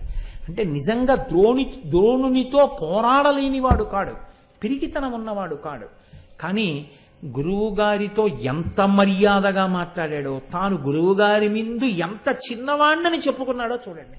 ఎప్పుడూ నాకు కావలసింది మీ దయ అంతే తప్ప గురువుగారు నా మీద కోపంతో మాత్రం యుద్ధం చేయకండి. ఎందుకని తొందరపడి నేను ఒకవేళ ఎక్కువ బాణాలు వేసేసినా గురువుగారు పాపం ఏదో ఇన్నాళ్ళు కష్టపడి పైకి వచ్చాడు కోపంతో ఉన్నాడు అనుకుని వదిలిపెట్టండి తప్ప మీరు నా మీద కోపగించకండి, అధిక్షేపించినట్టు భావన చేయకండి అని ద్రోణాచార్యుల వారు అర్జునుడికి యుద్ధం ప్రారంభమైంది. దివ్యమైనటువంటి అస్త్రములను ప్రయోగించాడు ద్రోణాచార్యుల వారు. అన్నిటినీ ఉపసంహారం చేసేశాడు అర్జునుడు. అసలు వాళ్ళిద్దరి యుద్ధం చూసి దేవతలు ఋషులు కూడా ఆకాశంలో అలా నిలబడిపోయారు. అబ్బా ఏమి గురు శిష్యుల యొక్క యుద్ధం అని. అన్ని లక్షల బాణములు ఆయన విడిచిపెట్టాడు. ఇన్ని లక్షల బాణములతో వాటిని దారి ఆకాశంలోనే కొట్టేశాడు అర్జునుడు. చిట్ట చివరికి ఇంత గొప్ప ద్రోణాచార్యుల వారిని కూడా తన బాణ పరంపర చేత కప్పేస్తుంటే అలిసిపోయినటువంటి ద్రోణాచార్యుల వారు ఏమి యుద్ధం, ఏమి తేజస్సు, నిమిష నిమిషానికి పెరిగిపోతున్నాడు. నేను పెద్దవాణ్ణి అయిపోయాను, అలిసిపోయాను, నేను బడలిపోతున్నాను, నేను కొట్టలేకపోతున్నాను. ఆయనేమో నిమిష నిమిషానికి ఆయన శక్తి పెరిగిపోతోంది. ఏమి పిల్లవాడని ఓర్చుకుని యుద్ధం చేస్తున్నట్ట. తండ్రి అలిసిపోయాడు, ఇంకా యుద్ధం చేయలేకపోతున్నాడు. అర్జునుడు పెచ్చరిల్లిపోతున్నాడు, ఏ ప్రమాదం వస్తుందోనని గబగబా అశ్వత్థామ తన రథాన్ని పట్టుకుని వచ్చి అర్జునుడి మీద బాణం వేశాడు. అంటే ఆగక్కడ ద్రోణుడి మీద, నా మీదకి రా. ఇప్పుడు ఇక ద్రోణాచార్యుల వారి మీద బాణాలు వేసి నొప్పించవలసిన అవసరాన్ని అశ్వత్థామే తప్పించాడు. అంటే ఇప్పుడు గెలిచేసినట్లా కదా గురువు మీద, గెలిచేసినట్టే. తనంత తానాపలేదు, అశ్వత్థామ వచ్చి ఆపించాడు. ఇప్పుడు అశ్వత్థామ వైపు తిరిగాడు. తిరిగి ఆ అశ్వత్థామని కూడా ఇలాగే విపరీతమైనటువంటి శక్తితో అనేక బాణ పరంపరలతో అశ్వత్థామ యొక్క రథాన్నంతటినీ కూడా కప్పాడు. అశ్వత్థామ కూడా ఓడిపోయి ఎక్కడ పడిపోతాడోనన్న భయంతో కృపాచార్యుల వారు వచ్చారు. ఎంత గమ్మత్తుగా తీసుకొచ్చాడో చూడండి. ఎవరినీ చంపలేదు, అంతవరకు తీసుకెళ్లేటప్పటికీ ఒకరి కొరకు వేరొకరు రావలసిందే. వీళ్ళందరినీ కొట్టేశాక అప్పుడు ఎడతాడు దుర్యోధనుడి జోలికి. ఆయనకు అడ్డుగా వస్తున్నారుగా ఒక్కొక్కరు. కర్ణుడు అసలు యుద్ధభూమి విడిచి పరిగెత్తుకుపోయాడు, మళ్ళీ రావాలి ఆయన. కాబట్టి ఇప్పుడు ఇంకో రథం పట్టుకుని వస్తాడు. ఈలోగా కృపాచార్యుడు వచ్చాడు. ఇప్పుడు ఆ కృపాచార్యుల వారితో కూడా కొన్ని లక్షల బాణపరంపరతో యుద్ధం చేశాడు. యుద్ధం చేసి ఆయన రథాన్ని, సారథిని, గుర్రాల్ని అన్నిటినీ పగలగొట్టాడు. నేల మీద నిలబడి కత్తి తీసి యుద్ధం చేయబడి ఆ కత్తి విరగొట్టాడు. కృపాచార్యుల వారికి వేరొక దిక్కు లేక పరిగెత్తి అశ్వత్థామ రథం ఎక్కేశారు. ఇంకా ఓడిపోయిన వాడి రథం ఎక్కడం అంటే కృపాచార్యుడు కూడా వదిలిపెట్టేసినట్టేగా. ఇప్పుడు ఆయన విడిచిపెట్టేశాడు. ఇప్పుడు మొత్తం కౌరవ సైన్యాలకి దిక్కు లేదు. కర్ణుడు పారిపోయాడు, ద్రోణాచార్యుల వారు నీరసించారు, అశ్వత్థామ ఓడిపోయాడు, కృపాచార్యుల వారు ఓడిపోయారు. ఇక మిగిలిన వారు లెక్కలోకి ఎక్కడ వస్తారు? అందుకని ఇప్పుడు కౌరవ సైన్యాలన్నీ చూసేట అర్జునుడి వంక. ఇప్పుడు ఇంకొక్కసారి కాని ధనస్సు తిప్పి బాణ పరంపర విడిచాడో అందరూ నిలబడిపోయారు. ఇప్పుడు ఇంక దిక్కెవరు యుద్ధభూమిలో? ఒక్క భీష్ముడు. కాబట్టి మొత్తం సైన్యాలన్నీ భీష్ముడు రథం వెనకాల గడిపోయాడు. ఎదురుగుండా ఆయన ఒక్కడే ఉన్నాడు. ఇప్పుడు తాతగారి వంక చూశాడు. ఉత్తర కుమారుడితో అన్నాడు, పోనీ రథాన్ని తాతగారి మీదకి మనమే మొదలెడదాం బాణం. ఎందుకో తెలుసా? బలువిడి మన దివ్యాస్త్రంబుల చవి చూపంగ వలయో పోనిమ్ము రథం బలసగతి అతని దశ కని పలికిన అతడట్లు చేసే పరమప్రీతిన్ ఉత్తర కుమార పోనీ రథాన్ని తాతగారి మీదకి, తాతగారితో యుద్ధం మనమే మొదలు పెడదాం. ఎందుకో తెలుసా? అరణ్యవాసంలో ఉండగా తాతగారండి ఒక్క నిమిషం కూడా నేను అనవసరంగా నిరుపయోగం చేయలేదండి, ఎంతమంది దేవతల్లో ఉపాసన చేసి తపస్సు చేసి ఎన్ని దివ్య అస్త్ర శస్త్రములను సంపాదించానో చూడండి తాతగారండి అని చెప్పి నేను ఒక్కొక్కటి మా తాతగారికి రుచి చూపిస్తే, మనవడా సహబాష్ ఎంత బాగా ఉపయోగించుకున్నావు ఆ కాలాన్నని మా తాతగారు సంతోషిస్తారు. చూపిస్తా మా తాతగారికి రుచి అన్నాడు. రుచి చూపిస్తానన్న అధిక్షేపించి కాదు, మీరు బాగా గుర్తుపట్టాలి.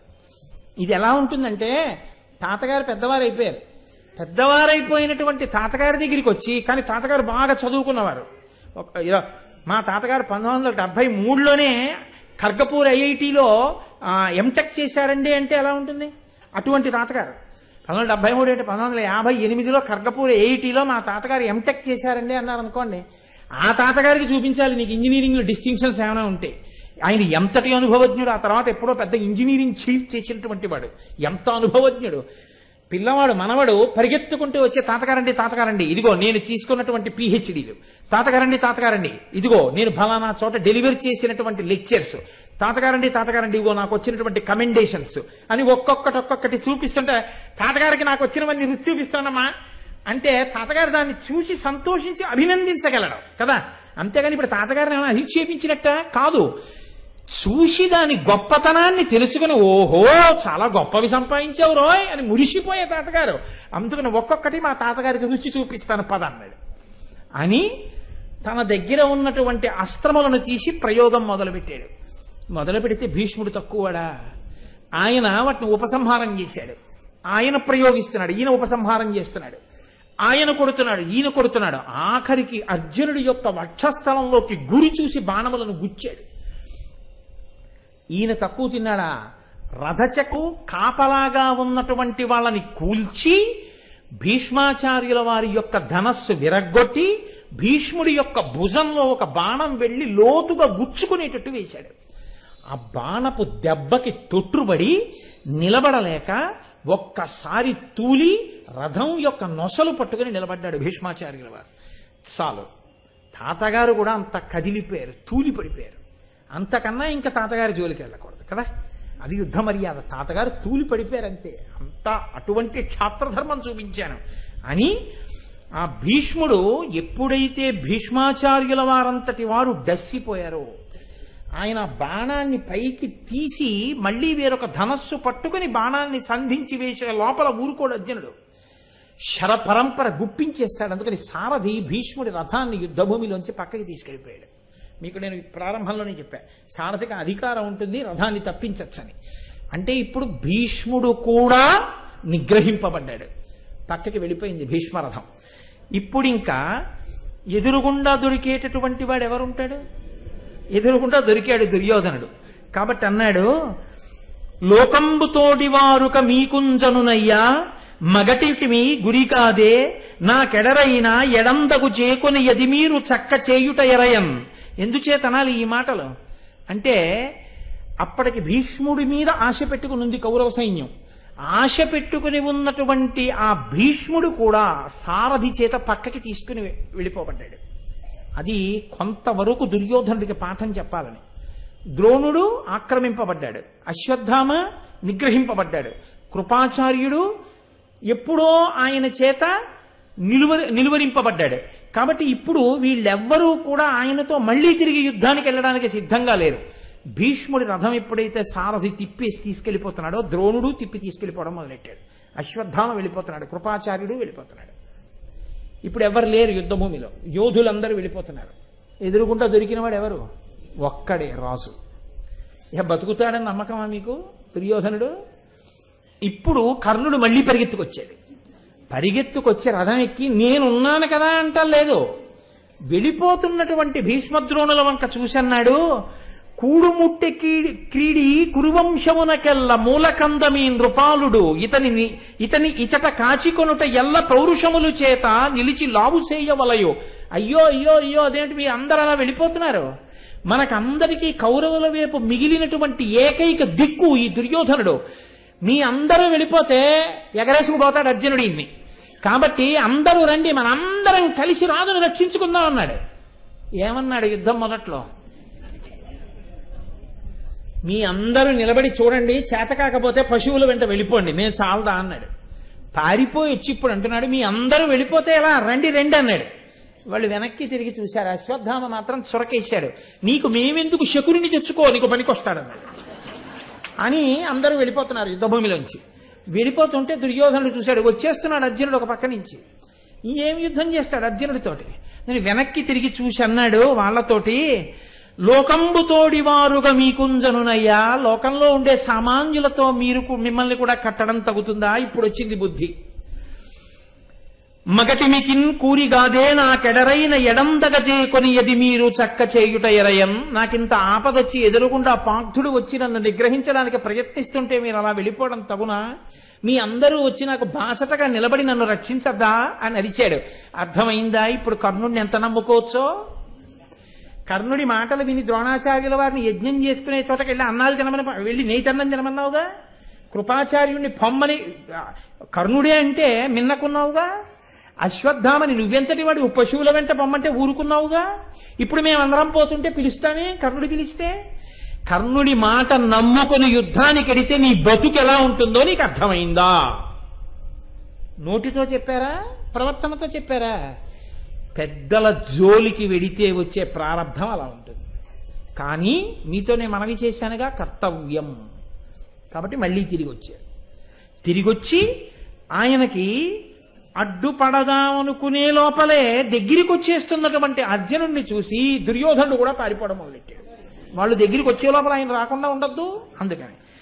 అప్పుడు అన్నాడు అర్జునుడు చూసి, క్షత్రియుడోడునే తగద కౌరవరాజా ఒకండ నేను పృథాపుత్రులలోన చిన్న, నిన్ను బోరికి పిల్వగ మాని నాగని ధాత్రి ప్రసిద్ధికెక్కి బలదర్ప సమగ్రుడవైన నీవు నీ మిత్రుడు కూడా ఇట్లైన మెత్తురే ఒత్తురే కొల్వా భుభుజుల్.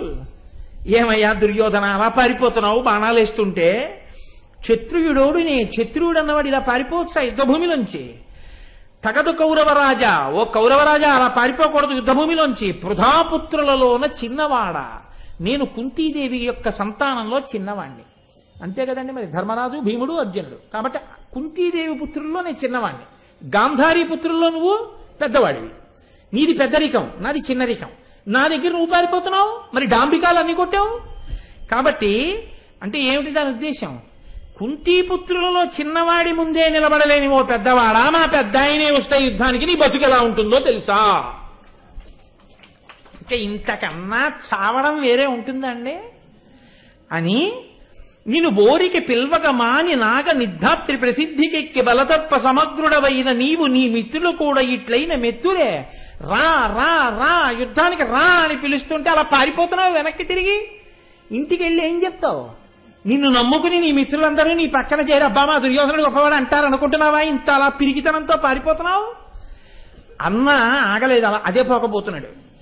పోతుంటే ఎంత దిప్పి పొడిచాడంటే ఆ రోజున ఏనుంగునికి పెక్కేనుంగులిరుగడరా పురవీధుల గ్రనగలదే, మణిమయంబైన భూషణజాలము నొప్పి ఎడ్డోలగంబున నుండగలదే, కర్పూర చందన కస్తూరికాదుల ఇంపు సొంపార భోగింపగలవే, అతి మనోహరులకు చతురాంగనలతోడి సంగతి వెక్కలు సలుపగలదే, కయ్యమున నోడి పారిన కౌరవేంద్ర వినుము నా బుద్ధి, మరలి ఈ తనువు విడిచి సుగతి వడయుము, తొల్లింటి చూరగలదే జూదమిచ్చట ఆడంగరాదు సుమ్మి. ఎంత దెప్పి పొడిచాడో చూడండి. ఈ పద్యాలతో సమానమైన పద్యాల్ని రచించడం సాధ్యం కాక విరాట పర్వంలోంచి యథాతథంగా తీసుకున్నారు కాస్త విశాల మనస్కులకప్పుడు. దీన్ని మళ్ళీ చూపించవలసి వచ్చిన ఒక్కొక్కసారి. ఏనుంగు నెక్కి పెక్కేనుంగులిరుగడరా పురవీధుల గ్రలగలదే. ఏమయ్యా ఇంటికి వెళ్ళిపోతున్నావు, అలా పారిపోతున్నావు, ఇంటికి ఎడతావు, ఎన్ని ఇచ్చిన వాడిని చంపనులే వదిలేస్తా, పోతావు ఇంటికి.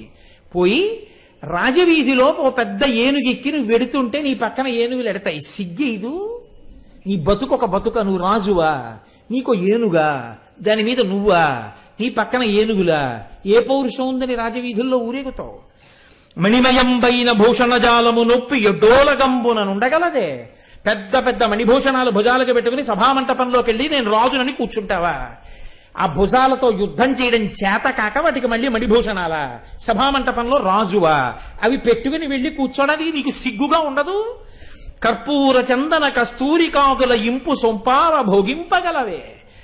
యుద్ధంలో నేనిచ్చిన బతుకు బతకడం కోసం నేను చంపకుండా వదిలేస్తే ఇంటికెళ్ళి కర్పూర చందనాదులను ఒంటికి పూసుకొని సంతోషంతో కూర్చొని బతుకుదామంటే అర్జునుడు పెట్టిన భిక్ష ఈ బతుకు, లేకపోతే ఈ శవం కాలిపోయి ఉండేది ఈ పాటికి అని గుర్తొచ్చినా ఒంటికి కస్తూరి చందనాదులు రాసుకుని కూర్చోగలవా? అతి మనోహరులకు చతురంగనలతోడి సంగతి వేట్కలు సలుపగలదే. అతి మనోహరమైనటువంటి స్త్రీలతో నువ్వు సుఖాన్ని పొందేటప్పుడు అర్జునుడు వదిలిపెడితే పారిపోయిచ్చిన వాడిని గుర్తొచ్చినప్పుడు కూడా నువ్వు భోగింపగలవా? కయ్యమున నోడి పారిన కౌరవేంద్ర వినుము నా బుద్ధి. ఓ యుద్ధంలో ఓడిపోయి పారిపోతున్న దుర్యోధన, నీ చెప్పిన మాట ఒక్కసారి విను. మరలి ఈ తనువు విడిచి సుగతి పడయుము. అలా వెనక్కి తిరిగి పారిపోతుంటే బాణం వేయడం కుదరదు. ఒక్కసారి తిరుగు, గుండెలు చీల్చేస్తా, పోతావు స్వర్గానికి. ఈ భూమి మీద నేను పెట్టిన భిక్షతో ఇంటికెళ్ళి మళ్ళీ నేను మొనగాన్ని నేను బతికే కన్నా చచ్చి స్వర్గానికి వెళ్ళి భోగం అనుభవించు, వీరస్వర్గం అలంకరించు. నీ బతుక్కి బాగుంటుంది క్షత్రియుడవై పుట్టినందుకు. అంతేగాని తుల్లింటి చొరగలదే. ఏం పూర్వపు కష్టాలు మర్చిపోయామనుకుంటున్నావా? పూర్వంలాగా ఎక్కడ పడితే అక్కడ ఏది పడితే అది దోచుకోవచ్చు అనుకున్నావా? ఆవుల్ని పట్టుకెడదామని కదా వచ్చాడు అని జూదమిచ్చటనాడంగా రాదు సుమ్మి. ఇక్కడ జూదమాడడం కుదరదు. ఎందుకో తెలుసా? ఇది యుద్ధ భూమి. ఆనాడు జూదమాడి దోచుకున్నావు మమ్మల్ని, ఇక్కడ దోచుకోవడం కుదరదు అనుకుంటున్నావా? ఇక్కడ జూదం ఆడలేవు. నీకు ధైర్యం ఉంటే తిరుగు నా వైపుకి, చూపించు నీ గుండెలన్నాడు. పారిపోతున్నవాడు ఈ మాటలు సైన్యం అంతా వింటుంటే, కర్ణుడు వింటుంటే, దుశ్శాసనుడు వింటుంటే, భీష్మ, ద్రోణ, కృప, అశ్వత్థామ, శల్య, ఇతర వీరులు వింటుంటే బతికినట్ట చచ్చినట్ట? అభిమాన ధనుడని ఒక దిక్కుమాలిన బిరుదు. కాబట్టి ఉండలేక ఇటు తిరిగి యుద్ధానికి వచ్చాడు. వచ్చేటప్పటికి చూశాడు, భీష్మ ద్రోణాది వీరులందరూ నిలబడ్డారు. ఒక శక్తివంతమైన బాణం తీసి దుర్యోధనుడి యొక్క గుండెలు చీల్చేద్దాం అనుకున్నాడు. ఒక్కసారి అన్నగారు భీమసేనుడు గుర్తొచ్చాడు. ఆనాడు నిండు సభలో ద్రౌపదీదేవి చీరలు ఒలిచినప్పుడు ప్రతిజ్ఞ చేశాడు. తొడకొట్టి ద్రౌపదీదేవిని కూర్చోమన్నావు కాబట్టి యుద్ధభూమిలో ఆ తొడలు నా గదాదండంతో విరగ్గొడట్టి నిన్ను చంపుతానని ప్రతిజ్ఞ చేశాడు. నా ప్రతిజ్ఞ ఎలా నెరవేరుతుందిరా అని అన్నగారు బాధపడతాడు. కాబట్టి చంపకూడదు, చచ్చినంత పని చెయ్యాలి అని మళ్ళీ ఎంతసేపు నొప్పిస్తానులే వీళ్ళనని ఒక పక్క ఉత్తర కుమారుడు హడిలిపోతున్నాడు. ఎంతసేపు ఈ యుద్ధం, నా దాహం నాలుక పిడచకట్టుకుపోతోంది, భయం వేస్తోంది, ఈ సైన్యం ఏమిటి, బాణాలేమిటి, ఎంతమందిని చంపేస్తావు, ఇక వెళ్ళిపోదాం చాలంటున్నాడు. ఒక్కసారి ఇంద్రుడు అధిదేవత కాగలిగినటువంటి సమ్మోహనాస్త్రాన్ని స్మరించి విడిచిపెట్టాడు. ఆ సమ్మోహనాస్త్రాన్ని స్మరిస్తే ఎన్ని కోట్ల సైన్యమైనా సరే ఒక రకమైన మగతలోకి దిగజారిపోయి తమ ప్రజ్ఞనంతటినీ మరిచిపోయి ఎక్కడ వాళ్లే అక్కడ పడిపోయి సోలిపోయి నిద్రపోతారు. కాబట్టి అందరూ ఆ సమ్మోహనాస్త్రం యొక్క ప్రభావానికి నేల మీద పడిపోయి నిద్రలోకి వెళ్ళిపోయారు.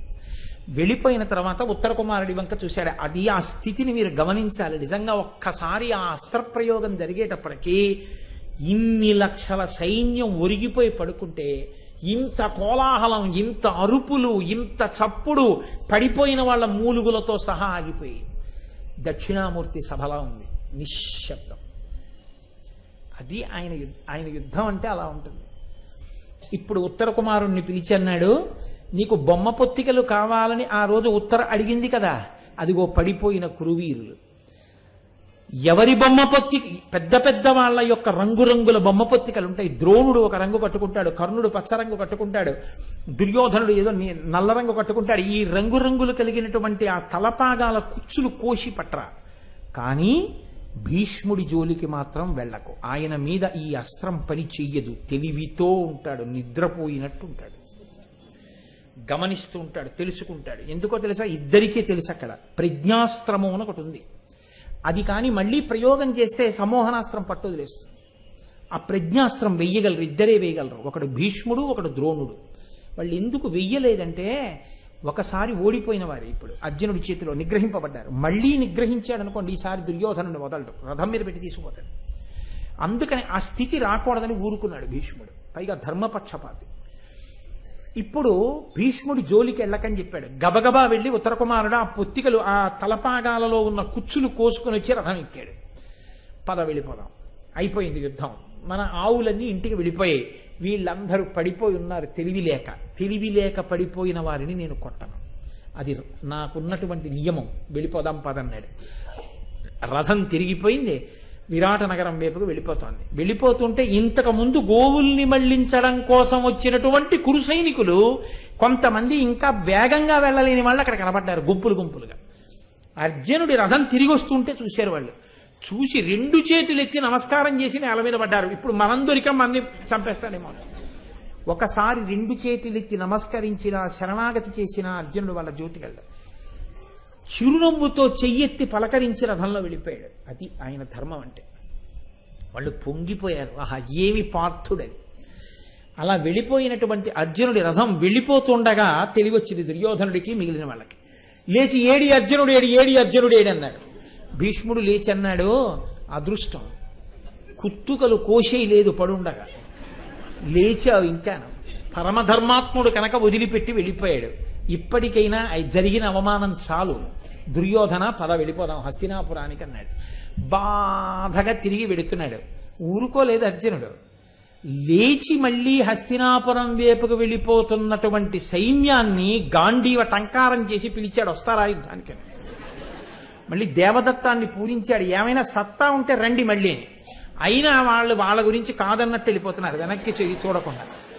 అప్పుడు బాణాలు మనుషుల మీద వెయ్యకూడదు కాబట్టి గురి చూసి దూరంగా వెడుతున్నటువంటి దుర్యోధనుడి యొక్క కిరీటంలో ఉన్న వజ్రములు ఊడి కింద పడేటట్టు కొట్టాడు. కొడితే వజ్రములు ఊడి ఒక్కొక్కటి కింద పడిపోయాయి. అయినా సరే తనని కానట్టు ఊడిపోతున్న వజ్రాలతో ఉన్న కిరీటంతో వెళ్ళిపోయాడు. ఇంతకన్నా ఘోరమైన ఓటమి ఉంటుందండి.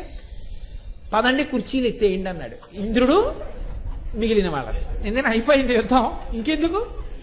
కాబట్టి ఇంద్రాదులందరూ కూడా తమ కుర్చీలన్నీ ఎత్తేశారు. మళ్ళీ ఏ షామియానా కంపెనీ నుంచి తెచ్చారో అక్కడికి పెళ్లిళ్లలో పంపించేస్తుంటారు చూసారా, అవలు షామియానా కంపెనీ నుంచి తెచ్చుకున్నావు, స్వర్గలోకం నుంచి తెచ్చినవి.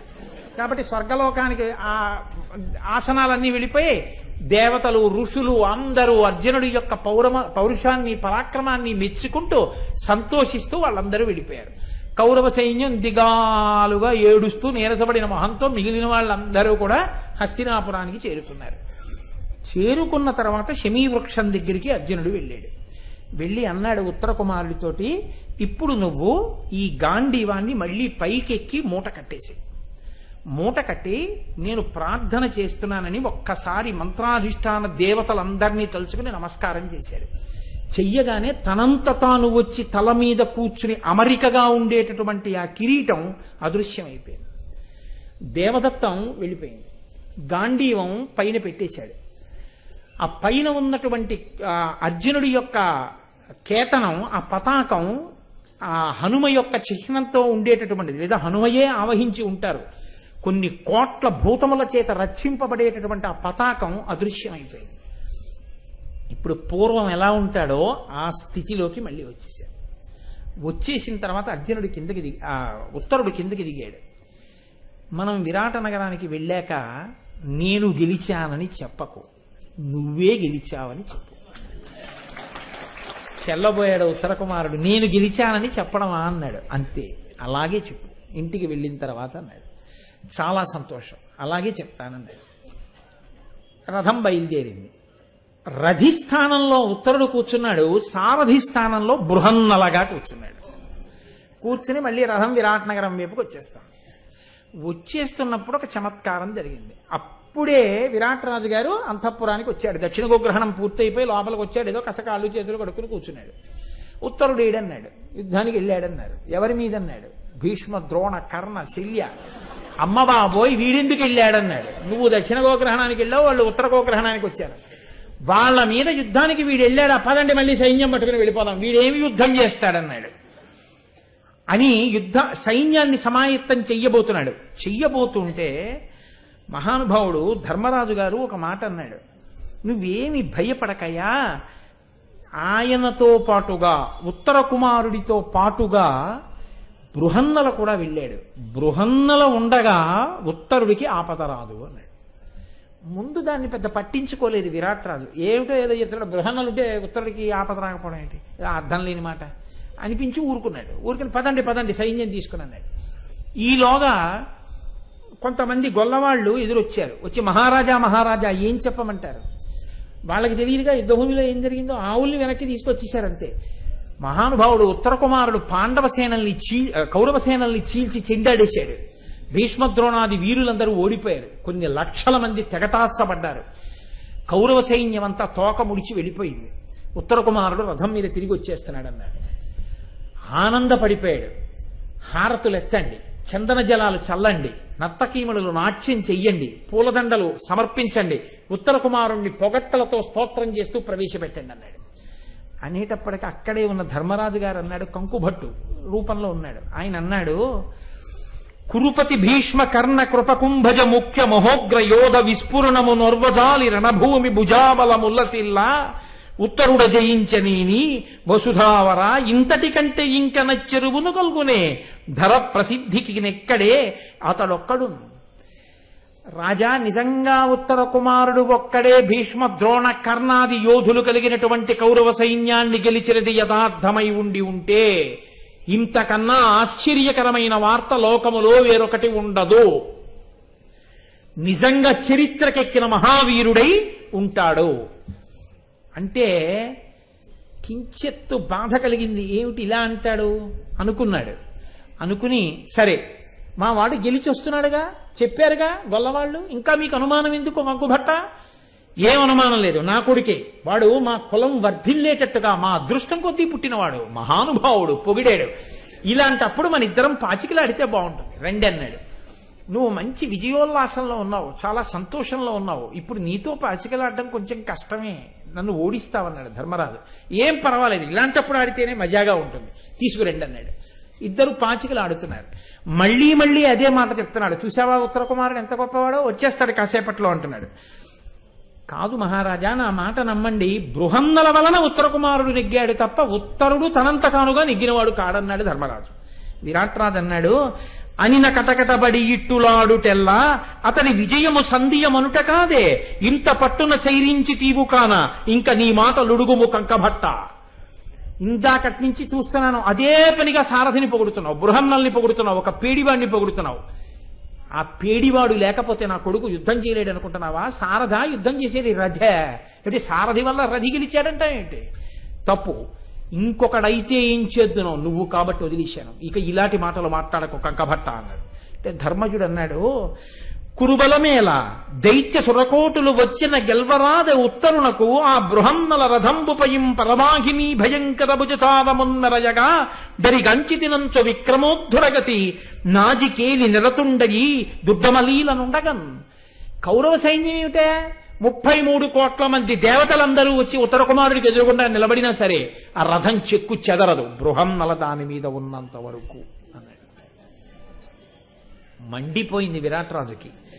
వింతలు చాలా నీ వలన వింటిమి, కాని ధరిత్రి ఎందు ఈ మింతకు ముందు సారథుల ఎవ్వరి చూడమే వైరివీర దుర్ధంత భుజా విలాసమరలం తెగిపోరుల నస్త్ర శస్త్ర విక్రాంతి కడంగుమారి అని కన్నుల నిప్పులు రాలుచుండగన్. ఇత పూర్వం నువ్వు నా దగ్గర కూర్చుని ఎన్నో మంచి మాటలు చెప్పావు, ఎన్నో కథలు చెప్పావు. పుణ్యకథా విన్యాసమునత్తు అతని వేడుకకు తగున్ అన్నాడు కదా మొట్టమొదట్లో. అతనికి పుణ్యకథలు చెప్తానన్నాడు. మహావీరులకు సంబంధించిన విశేషాలు ఎన్నో చెప్పావు, చాలా బాగుంది. కానీ ఇలాంటి మాట మాట్లాడడం మాత్రం నాకు నచ్చట్లేదు. ఒక సారథి వలన ఉత్తరుడు గెలిచాడంటే ఏమిటి? అందులో పీడివాడు, వాడు లేకపోతే గెలవలేడా మా అబ్బాయి? 1కి 10 మార్లు సారథి వలన గెలిచాడు, సారథి వలన గెలిచాడు. ఆ సారథి ఉండగా 33 కోట్ల మంది దేవతలు వచ్చినా ఏం చేయలేరంటా ఏంటి? నీ మాట నాకు నచ్చలేదు కంకభట్ట అన్నాడు. ఊరుకోలేదు ధర్మరాజు. అన్నాడు, ఆమహకేళి వేడుక బృహన్నల చిత్తమునందెలచ్చినన్ సాహస వృత్తి ఉత్తరుని సారథిగా కొనిపోయి కౌరవ వ్యూహమునోర్చి నీ పశుల నొక్కడు దక్కక జుండ సత్వరోత్సాహత తెచ్చి కావలయు తప్పదు నా పలుకట్లు చూడుమి అని అంతట నిలువకయం మనుజేశ్వరు మొగము చూచి మరియును అతడిట్లను పురములోన జూటం బనుపు బృహన్నల జయంబో భవ్య విచార. నేను నిజం చెప్తున్నానయ్యా, యుద్ధం చేసినటువంటి వాడు, యుద్ధంలో గెలిచిన వాడు, పశువుల్ని వెనక్కి మళ్లించిన వాడు నీ కొడుకు ఉత్తరుడు కాడు. యుద్ధం చేసినవాడు, కౌరవుల్ని గెలిచినవాడు, ఆవుల్ని వెనక్కి తిప్పినవాడు సారథిగా వెళ్లిన బృహన్నల. నేను చెప్పిన మాట వినాలని నువ్వు అనుకుంటే ఉత్తరుడు గెలిచాడని చాటింపు వేయకు, బృహన్నల గెలిచాడని చాటింపు వేసి బృహన్నలకి స్వాగతం ఏర్పాటు చెయ్యన్నాడు. ఈ మాట వినేటప్పటికి ఇంకా విరాట్ రాజు కడుపు మండిపోయింది.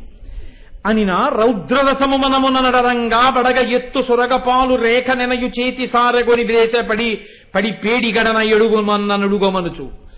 ఒక పేడివాడి వలన నా కొడుకు గెలిచాడంటావా, పైగా పేడివాడికి స్వాగతం చేయమంటావా, ఎంత ధైర్యం నీకు, నా కొడుకుకి చేత కాదనడానికి అని చేతిలో ఉన్న పాచికలు తీసి ధర్మరాజు గారి ముఖానికి వేసి కొట్టాడు. ఆ పాచిక ఒకటి వచ్చి ఆయన యొక్క తల మీద తగిలి ఆ నుదుటి నుంచి నెత్తురు బొట్టు బొట్టు కింద పడబోతోంది, ఇలా కారుతోంది. అక్కడే ఉంది ద్రౌపదీదేవి. అక్కడెందుకు ఉండాలి?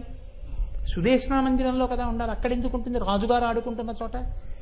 అంటే వీళ్ళందరూ ఇంత ధైర్యంగా మాట్లాడేస్తున్నారు. అలా ఎందుకుంటున్నారంటే స్వేచ్ఛగా అయిపోయింది అజ్ఞాతవాసం. అక్కడ ఉండవలసిందా అని ఇక్కడ ఉన్నామే అంటే నేనెవరో నీకు తెలుసా అంటుంది. ఆ ధైర్యం వచ్చేసింది ఇప్పుడు. కాబట్టి ఇప్పుడు ఇంకా భయం లేదు, అందుకని అక్కడ ఉంది ఆవిడ. పైగా ధర్మమే. ఈశ్వరుడు ఎప్పుడూ రక్షణ చేస్తూనే ఉంటాడు. కాపాడాలనుకున్నాడు ద్రౌపదీదేవిని అక్కడ ఉంచాడు. నేను మీకు చెప్తూనే ఉన్నానుగా, ఎప్పుడూ వాళ్ళ ధర్మం కాపాడుతూనే ఉంటుంది. భగవంతుడు వాళ్ళని ఎప్పుడూ రక్షణ చేస్తూనే ఉంటాడు. అయితే ఇందులో ఒక చమత్కారం మీరు గమనించాలి. అర్జునుడిగా వచ్చేస్తే ఏమవుతుంది? పురంలోకి ఏమైనా ఇబ్బందా? అయిపోయిందిగా అజ్ఞాతవాసం. కౌరవులకే కనపడ్డవాడు విరాట్ రాజు గారికి ఎందుకు కనపడ్డలాగా? ఎందుకు ఈ ఆటలు, ఎందుకు ఈ హాస్యం ఏమిటి? ఒక్కటే కారణం, వాళ్ళ ధర్మ నిరతి ఎటువంటిదంటే ఎప్పుడు బయటపడాలో చెప్పవలసిన వాడు అన్నగారు. అక్కడ బయటపడ్డాడంటే ఆవుల కోసం, క్షాత్రధర్మం కోసం. ఇక్కడ బయటపడ్డం అన్నగారి అనుమతితో జరగాలి తప్ప తనంత తాను బయటపడి నేనే అర్జునుడిని అని ముందు అర్జునుడికి పూలదండలు వేస్తే అర్జునుడిని గెలిచా సత్కారం చేసేసి ఈయన వల్లే కౌరవులందరినీ గెలిచామని అందరూ జయజేలు కొట్టేస్తుంటే ధర్మరాజు గారు చిన్న బుచ్చుకుని ఓ మూల నించుంటే ఆయనే మా అన్నయ్య అంటే అర్జునుడు అన్నయ్య అని తర్వాత ఆయన్ని గౌరవించి ముందు అర్జునుడు గౌరవింపబడకూడదు, ముందు అన్నయ్య గౌరవింపబడి తాను బుచ్చుడిగా కూర్చుని ఉండగా తాను గౌరవింపబడాలి. ఇది వాళ్ళ మర్యాద, ఇది వాళ్ళ మన్నన, ఇది వాళ్ళ ధర్మం. అందుకని తాను బృహన్నలగానే వచ్చాడు. ఎప్పుడైతే ఆ వేసినటువంటి పాచిక ఆయనకి తగిలి నెత్తురు కిందకి జారుతోందో చూసింది ద్రౌపదీదేవి. చూసి విమల వంశంబునను పుణ్యవృత్తమునను వరలు ఈతని రక్తంబు వసుమతీశ ధరణిపై ఎన్ని బిందువులు తొరగెనన్ని వర్షములు కల్గు ఇందన వర్షభయము. గబగబా పరిగెత్తుకొచ్చి ఆవిడ పవిట కొంగుతో ధర్మరాజు గారిని పట్టుకుని ఆయన యొక్క నుదుటిన ఉన్న రక్తం తుడిచింది. సైరంధ్రి అంటే సామాన్యమైంది కాదు, మహాపతివ్రత అని పేరుంది ఆవిడికి. ఆవిడ జోలికెడితే గంధర్వులు చంపేస్తారని. అటువంటి ఆవిడ ఎంత కాదన్నా పరపురుషుడేగా ధర్మరాజు సైరంధ్రిగా చూసినప్పుడు. భర్త అని నీకు తెలుసు, నాకు తెలుసు, విరాట్ రాజుకి తెలియదుగా. గబగబా వచ్చి అందులో ఏదో బట్ట పట్టుకొచ్చి తుడవడం వేరు, ఆడది తన పవిట కొంగుతోనే తుడవడం వేరు. తన పవిట కొంగుతోనే తుడవాలంటే బాగా సమీపంగా వెళ్ళాలి. ఆయన ముఖం ఎటో ఉంటే అటువైపుకి తిప్పి తుడవడం కుదరదు. తుడవాలంటే ఎడం చేత్తో ఆయన గడ్డం పట్టుకుని కుడి చేత్తో తుడవాల్సి ఉంటుంది. అంత సన్నిహితంగా తుడిస్తే విరాట్ రాజు గారి వచ్చి ఏం అంత గబగబా వచ్చి నీ చీర పవిట కొంగుతోటే ఆయన రక్తం తుడుస్తున్నావు అన్నాడు. వీళ్ళిద్దరికీ ఏమైనా పూర్వ పరిచయం ఉందా అని. వెంటనే ఆవిడంది, నేను ఎందుకు ఇంత తొందరపడి వచ్చి రక్తం తుడిచానో తెలుసా? పూర్వ పరిచయం అని నువ్వు అనుకుంటున్నావు, ఎందుకు తుడిచానో కారణం చెప్తాను చూడు. విమల వంశంబును పుణ్యవృత్తమునను, విమలమైన వంశంలో పుట్టాడు, గొప్ప చారిత్రం ఉన్నవాడు, నడవడి ఉన్నవాడు. ఇటువంటి మహానుభావుడి యొక్క రక్తపు బొట్లు నేల మీద ఎన్ని పడతాయో అన్ని సంవత్సరములు వర్షములు పడవు. కాబట్టి ఈయన నెత్తుటి బొట్టు నేల మీద పడకూడదు కాబట్టి వెంటనే నా పవిట పెట్టి రక్తాన్ని ఒత్తాను అందావిడ. చూశాడు, ఈలోగా ఉత్తర కుమారుడు వచ్చేస్తున్నాడు అన్నారు, జయజద్ధానాలు చేశారు, పరిగెత్తుకుంటూ వెళ్ళారు, నీరాజనాలు ఇచ్చేస్తున్నారు, కాళ్ళ మీద పడిపోయారు. ఒక ఆయన ఎన్నికల్లో గెలిస్తే ఎలా ఉంటుందో అలా ఉందనుకోండి. కాబట్టి అంత హడావిడిగా ఉంది. ఉంటే పాపం ఆయన గొణుగుతున్నాడు, చెప్తున్నాడు, ఇదంతా నేను గెలవలేదు, బృహన్నలు గెలిచాడు, ఆయన అర్జునుడు, ఆయన గెలిచాడు, నా బుర్ర నేను గెలవడం ఏమిటి, వాళ్ళందరి జోలికి నేనేళ్ళడం ఏమిటి, చూస్తేనే నోరెండిపోయింది అంటున్నాడు. వినేవాళ్ళు ఎవరు?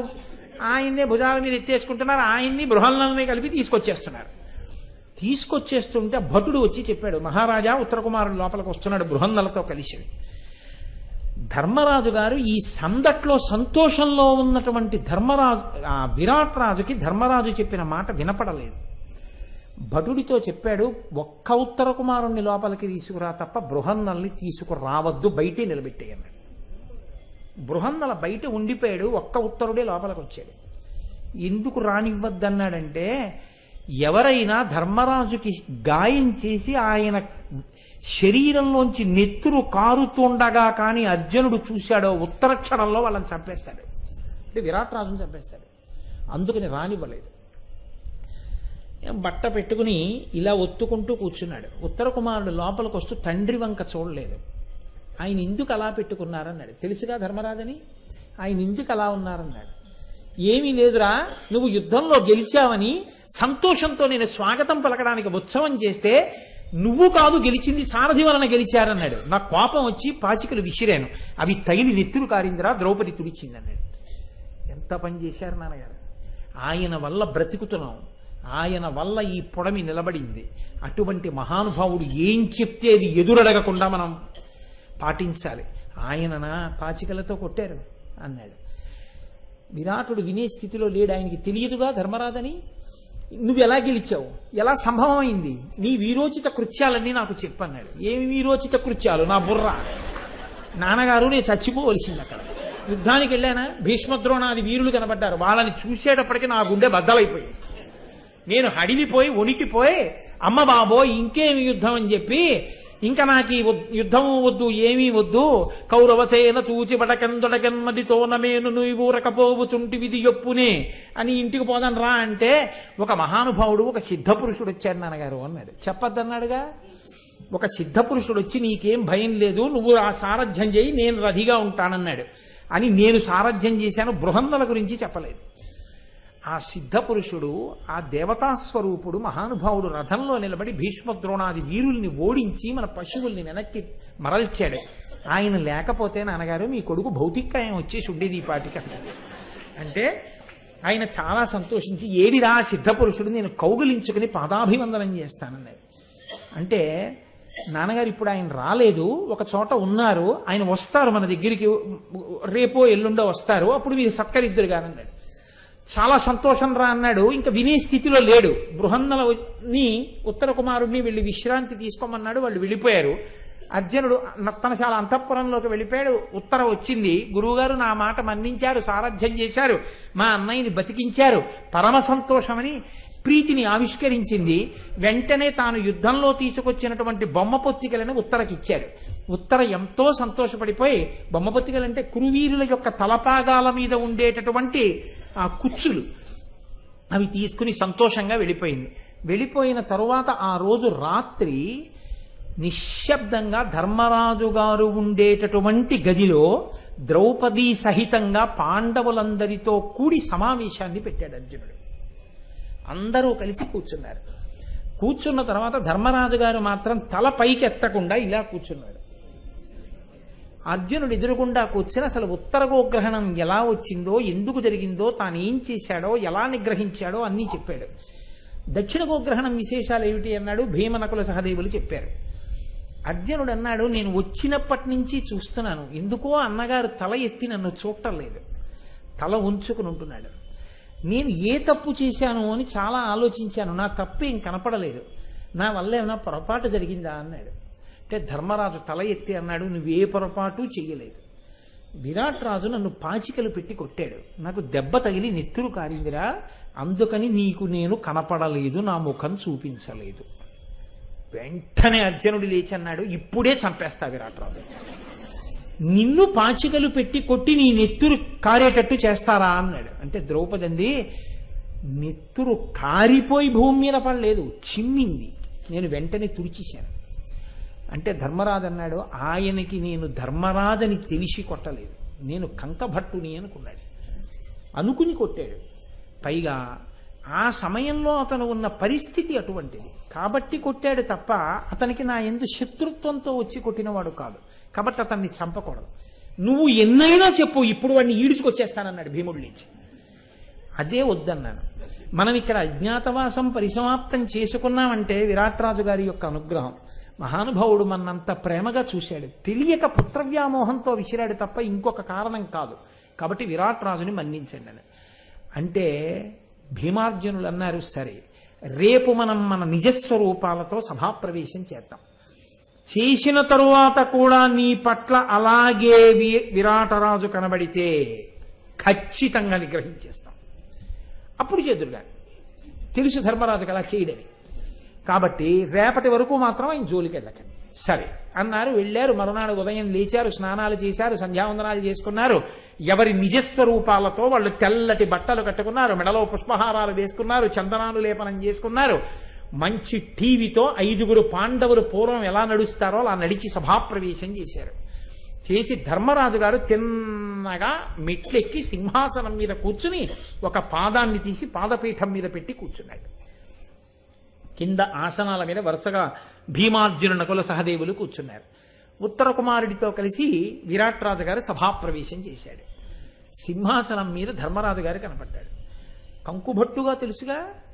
ఆయన్ని చూసి అన్నాడు, నువ్వు సజ్జనుడివి, ప్రవర్తన తెలుసున్నవాడివి, మహారాజు కూర్చునే సింహాసనం మీద కంకుభట్ట నువ్వు అలా కూర్చోవచ్చా? తెలియక కూర్చున్నామనుకున్నా, నేను సభాప్రవేశం చేస్తుండగా అలా కూర్చోవచ్చా? లేచి నిలబడద్దా? ఎందుకు అలా కూర్చున్నావు అన్నాడు. అంటే అప్పుడు అర్జునుడు లేచి అన్నాడు, నడవి వియలు చేసే నగరికి మాణిక్యమకుటముల్ పూనిన మనుజపతుల తగునాత్మ సూయానముగనునరించే మంచిగ నేల 4 చెరగులకును ప్రీతార్థిజనుల సచేతన త్యాగ ధ్వజములుగా అన్ని దేశముల నిలిపే దిక్కులన్నింటను తెలుపారు పూతగా మించె నుజ్వల యశో విభ్రమంబు రాజసూయాద్ధర ప్రవర్తకుడు నిత్య సత్య భాషా మహావ్రతశాలి పాండురాజ దుగ్ధ పయోనిధి రాజు ధర్మరాజు సొమ్ము మచ్చామణి రమణ ఇతడు. ఆయన ఎవరనుకుంటున్నావో తెలుసా? సింహాసనం మీద కూర్చున్నవాడు విరాట్ రాజా. అడదివియలు చేసే నగరి మాణిక్య మకుటముల్పు నిన మనుజపతుల. ఆయన చక్రవర్తిగా సింహాసనం మీద కూర్చుంటే ఆయన రాజ్యంలో ఉండేటటువంటి దీపపు స్తంభాలు ఏమిటో తెలుసా? ఆయన దగ్గర ఉండేటటువంటి సామంతరాజులు ఆయన దర్శనం కోసం ఆయన రాజధానిలో తిరుగుతుంటే వాళ్ళ తలల మీద ఉన్న కిరీటాలలో పొదగబడిన వజ్రముల యొక్క కాంతులు వీధులలో ఉంటే అవి దీపస్తంభాలుగా ఉండేవి. అటువంటి పరిపాలన చేసిన మహానుభావుడు. తగునాజ్ఞ సుయానముగనునరించ మంచిగా నేల 4 చెరగులను. ఈ భూమండలం ఎంత ఉందో అంతవరకు ఆయన ఆజ్ఞయే శాసనం, ఆయన నోటి మాట శాసనంగా పరిపాలన చేసినవాడు. ప్రీతార్థి జనుల సచేతన త్యాగ ధ్వజములుగా అన్ని దేశముల నిలిపే. ఆయన ఎంతమందికి ఎన్ని దానాలు చేశాడంటే, ఈయన దగ్గర దానాలు పొందినటువంటి వాళ్ళందరూ ఈయన యొక్క త్యాగనిరత పతాకాలుగా దేశం నలుమూలలా తిరిగారు. ఈయన దగ్గర దానం పుచ్చుకొని వాడు లేడు. దిక్కులన్నింటను తెలుపారు పూతగా వించె ఉజ్వల యశో విభ్రమంబు. దశ దిశలా ఈయన కీర్తి తెల్లటి నురువుల వ్యాపించినటువంటి వాడు. మహానుభావుడు రాజసూయాద్ధర ప్రవర్తకుడు, రాజసూయాగం చేసినటువంటి వాడు. నిత్య సత్య భాషా మహావ్రతశాలి, నిత్య సత్య భాష వ్రతం కలిగినటువంటి వాడు, ఎన్నడూ అబద్ధమారడు. అజాతశత్రువు, పాండురాజ దుగ్ధ పయోనిధిరాజు ధర్మరాజు సొమ్ము. పాండురాజు అనబడేటటువంటి పాలసముద్రంలోంచి పుట్టినటువంటి చంద్రుడు ఈ ధర్మరాజు. అంతగా భూమండలాన్ని నీలిన చక్రవర్తి. మాటకి కట్టుబడి అజ్ఞాతవాసాలు చేశాడు. ఈయన ఇంత చిన్న సింహాసనం మీద కూర్చోవడానికి అర్హుడు కాడని నువ్వు అనుకుంటున్నావా అన్నాడు. అనేసరికి ఆ భీముడు లేచి అని తర్వాత తన యొక్క సోదరులైనటువంటి భీమసేనుణ్ణి, నకులుణ్ణి, సహదేవుణ్ణి, ఎవరెవరు ఏ పేర్లతో వలలుడుగా, దామగ్రంథిగా, తంత్రీపాలుడిగా ఆ అంతఃపురంలో ఇన్నాళ్లు సేవించి అజ్ఞాతవాసం పూర్తి చేశారో వారిని పరిచయం చేశాడు. ద్రౌపదీదేవి, పంచపాండవుల ఇల్లాలు, మహాపతివ్రత, అయోనిజ, యాజ్ఞసేని, అదిగో తల్లి సైరంధ్రి ఆవిడ పట్లనే సింహబలుడు చూడకూడని చూపు చూస్తే 5 గంధర్వులన్న పేరుతో భీమసేనుడు మట్టు పెట్టాడు ఉపకీచకులతో సహా. మేము పాండవులం అన్నాడు. అప్పుడు భీమసేనుడు లేచి అర్జునుణ్ణి పరిచయం చేశాడు. షండరూపమున ప్రచ్ఛన్నుడై వచ్చి కన్నియలకు ఎల్లను నృత్త గీత వాద్య నైపుణ మనవిద్య శిక్షావిధి నలువరించుచు బృహన్నల అనంగ బరువు నీతండు బీభత్సుండు సుమ్మని చూపి అమ్మచ్చరాజునకు చెప్పి వెండియు బలుపు ఆఖండలు నోడించి ఖాండవమేర్చే ఆ తండు తన్ను గారవించిన నెక్కటి కాలకేయ వర్గముల పరిమార్చె నివాత కవచ సంఘముల నోర్చే గంధర్వ సమితి గెలిచి ధత్త రాష్ట్రగ్రజుని చెరదల గెలితడు. ఈయనే అర్జునుడు. ఇప్పటి వరకు మా నలుగురిని పరిచయం చేశాడే ఆయనే నా తమ్ముడు. ఈయనే మహానుభావుడు. ఇంతకాలం బృహన్నలగా పేడి రూపంలోని అంతఃపురంలో అంతఃపుర కాంతల కందటికి నాట్యం నేర్పినటువంటి వాడు. ఈయనే ఇంతకు ముందు భీభత్సుడనేటటువంటి బిరుదు కలిగి నివాత కవచులనేటటువంటి 3 కోట్ల మంది రాక్షసుల్ని, కాలకేయాదులనేటటువంటి కొన్ని లక్షల మంది గంధర్వుల్ని నిగ్రహించిన వాడు. కొన్ని లక్షల మంది గంధర్వులందరూ వచ్చి దుర్యోధనుణ్ణి బంధించి తీసుకెళ్లిపోతుంటే ఆనాడు యుద్ధభూమిలో వాళ్ళని ఓడించి నిగ్రహించి తీసుకొచ్చి దేవేంద్రుడు తీసుకురమ్మన్నాడు, మేము తీసుకెడతామని అడిగితే దేవేంద్రుడి కన్నా నా అన్న గొప్పవాడు, నా అన్న తీసుకురమ్మన్నాడు, ముందు మా అన్నకి చూపించి తీసుకెళ్ళండి అని వెనక్కి తీసుకొచ్చినటువంటి పౌరుష పరాక్రమశాలి. గాంధీవం పట్టుకుంటే ఇన్ని కోట్ల మందిని నిగ్రహించగలిగిన వాడు. నిన్నటికి నిన్న ఉత్తర గోగ్రహణంలో భీష్మ ద్రోణాది వీరులందరినీ నిగ్రహించి పశువుల్ని వెనక్కి తీసుకొచ్చినటువంటి లోకోత్తర వీరుడు నా తమ్ముడు అర్జునుడిని పరిచయం చేశాడు. చూశాడు విరాట్రాజు. ఒక్కసారి ఆ పాండవుల వంక ద్రౌపదీదేవి వంక చూశాడు. పొంగిపోయాడు.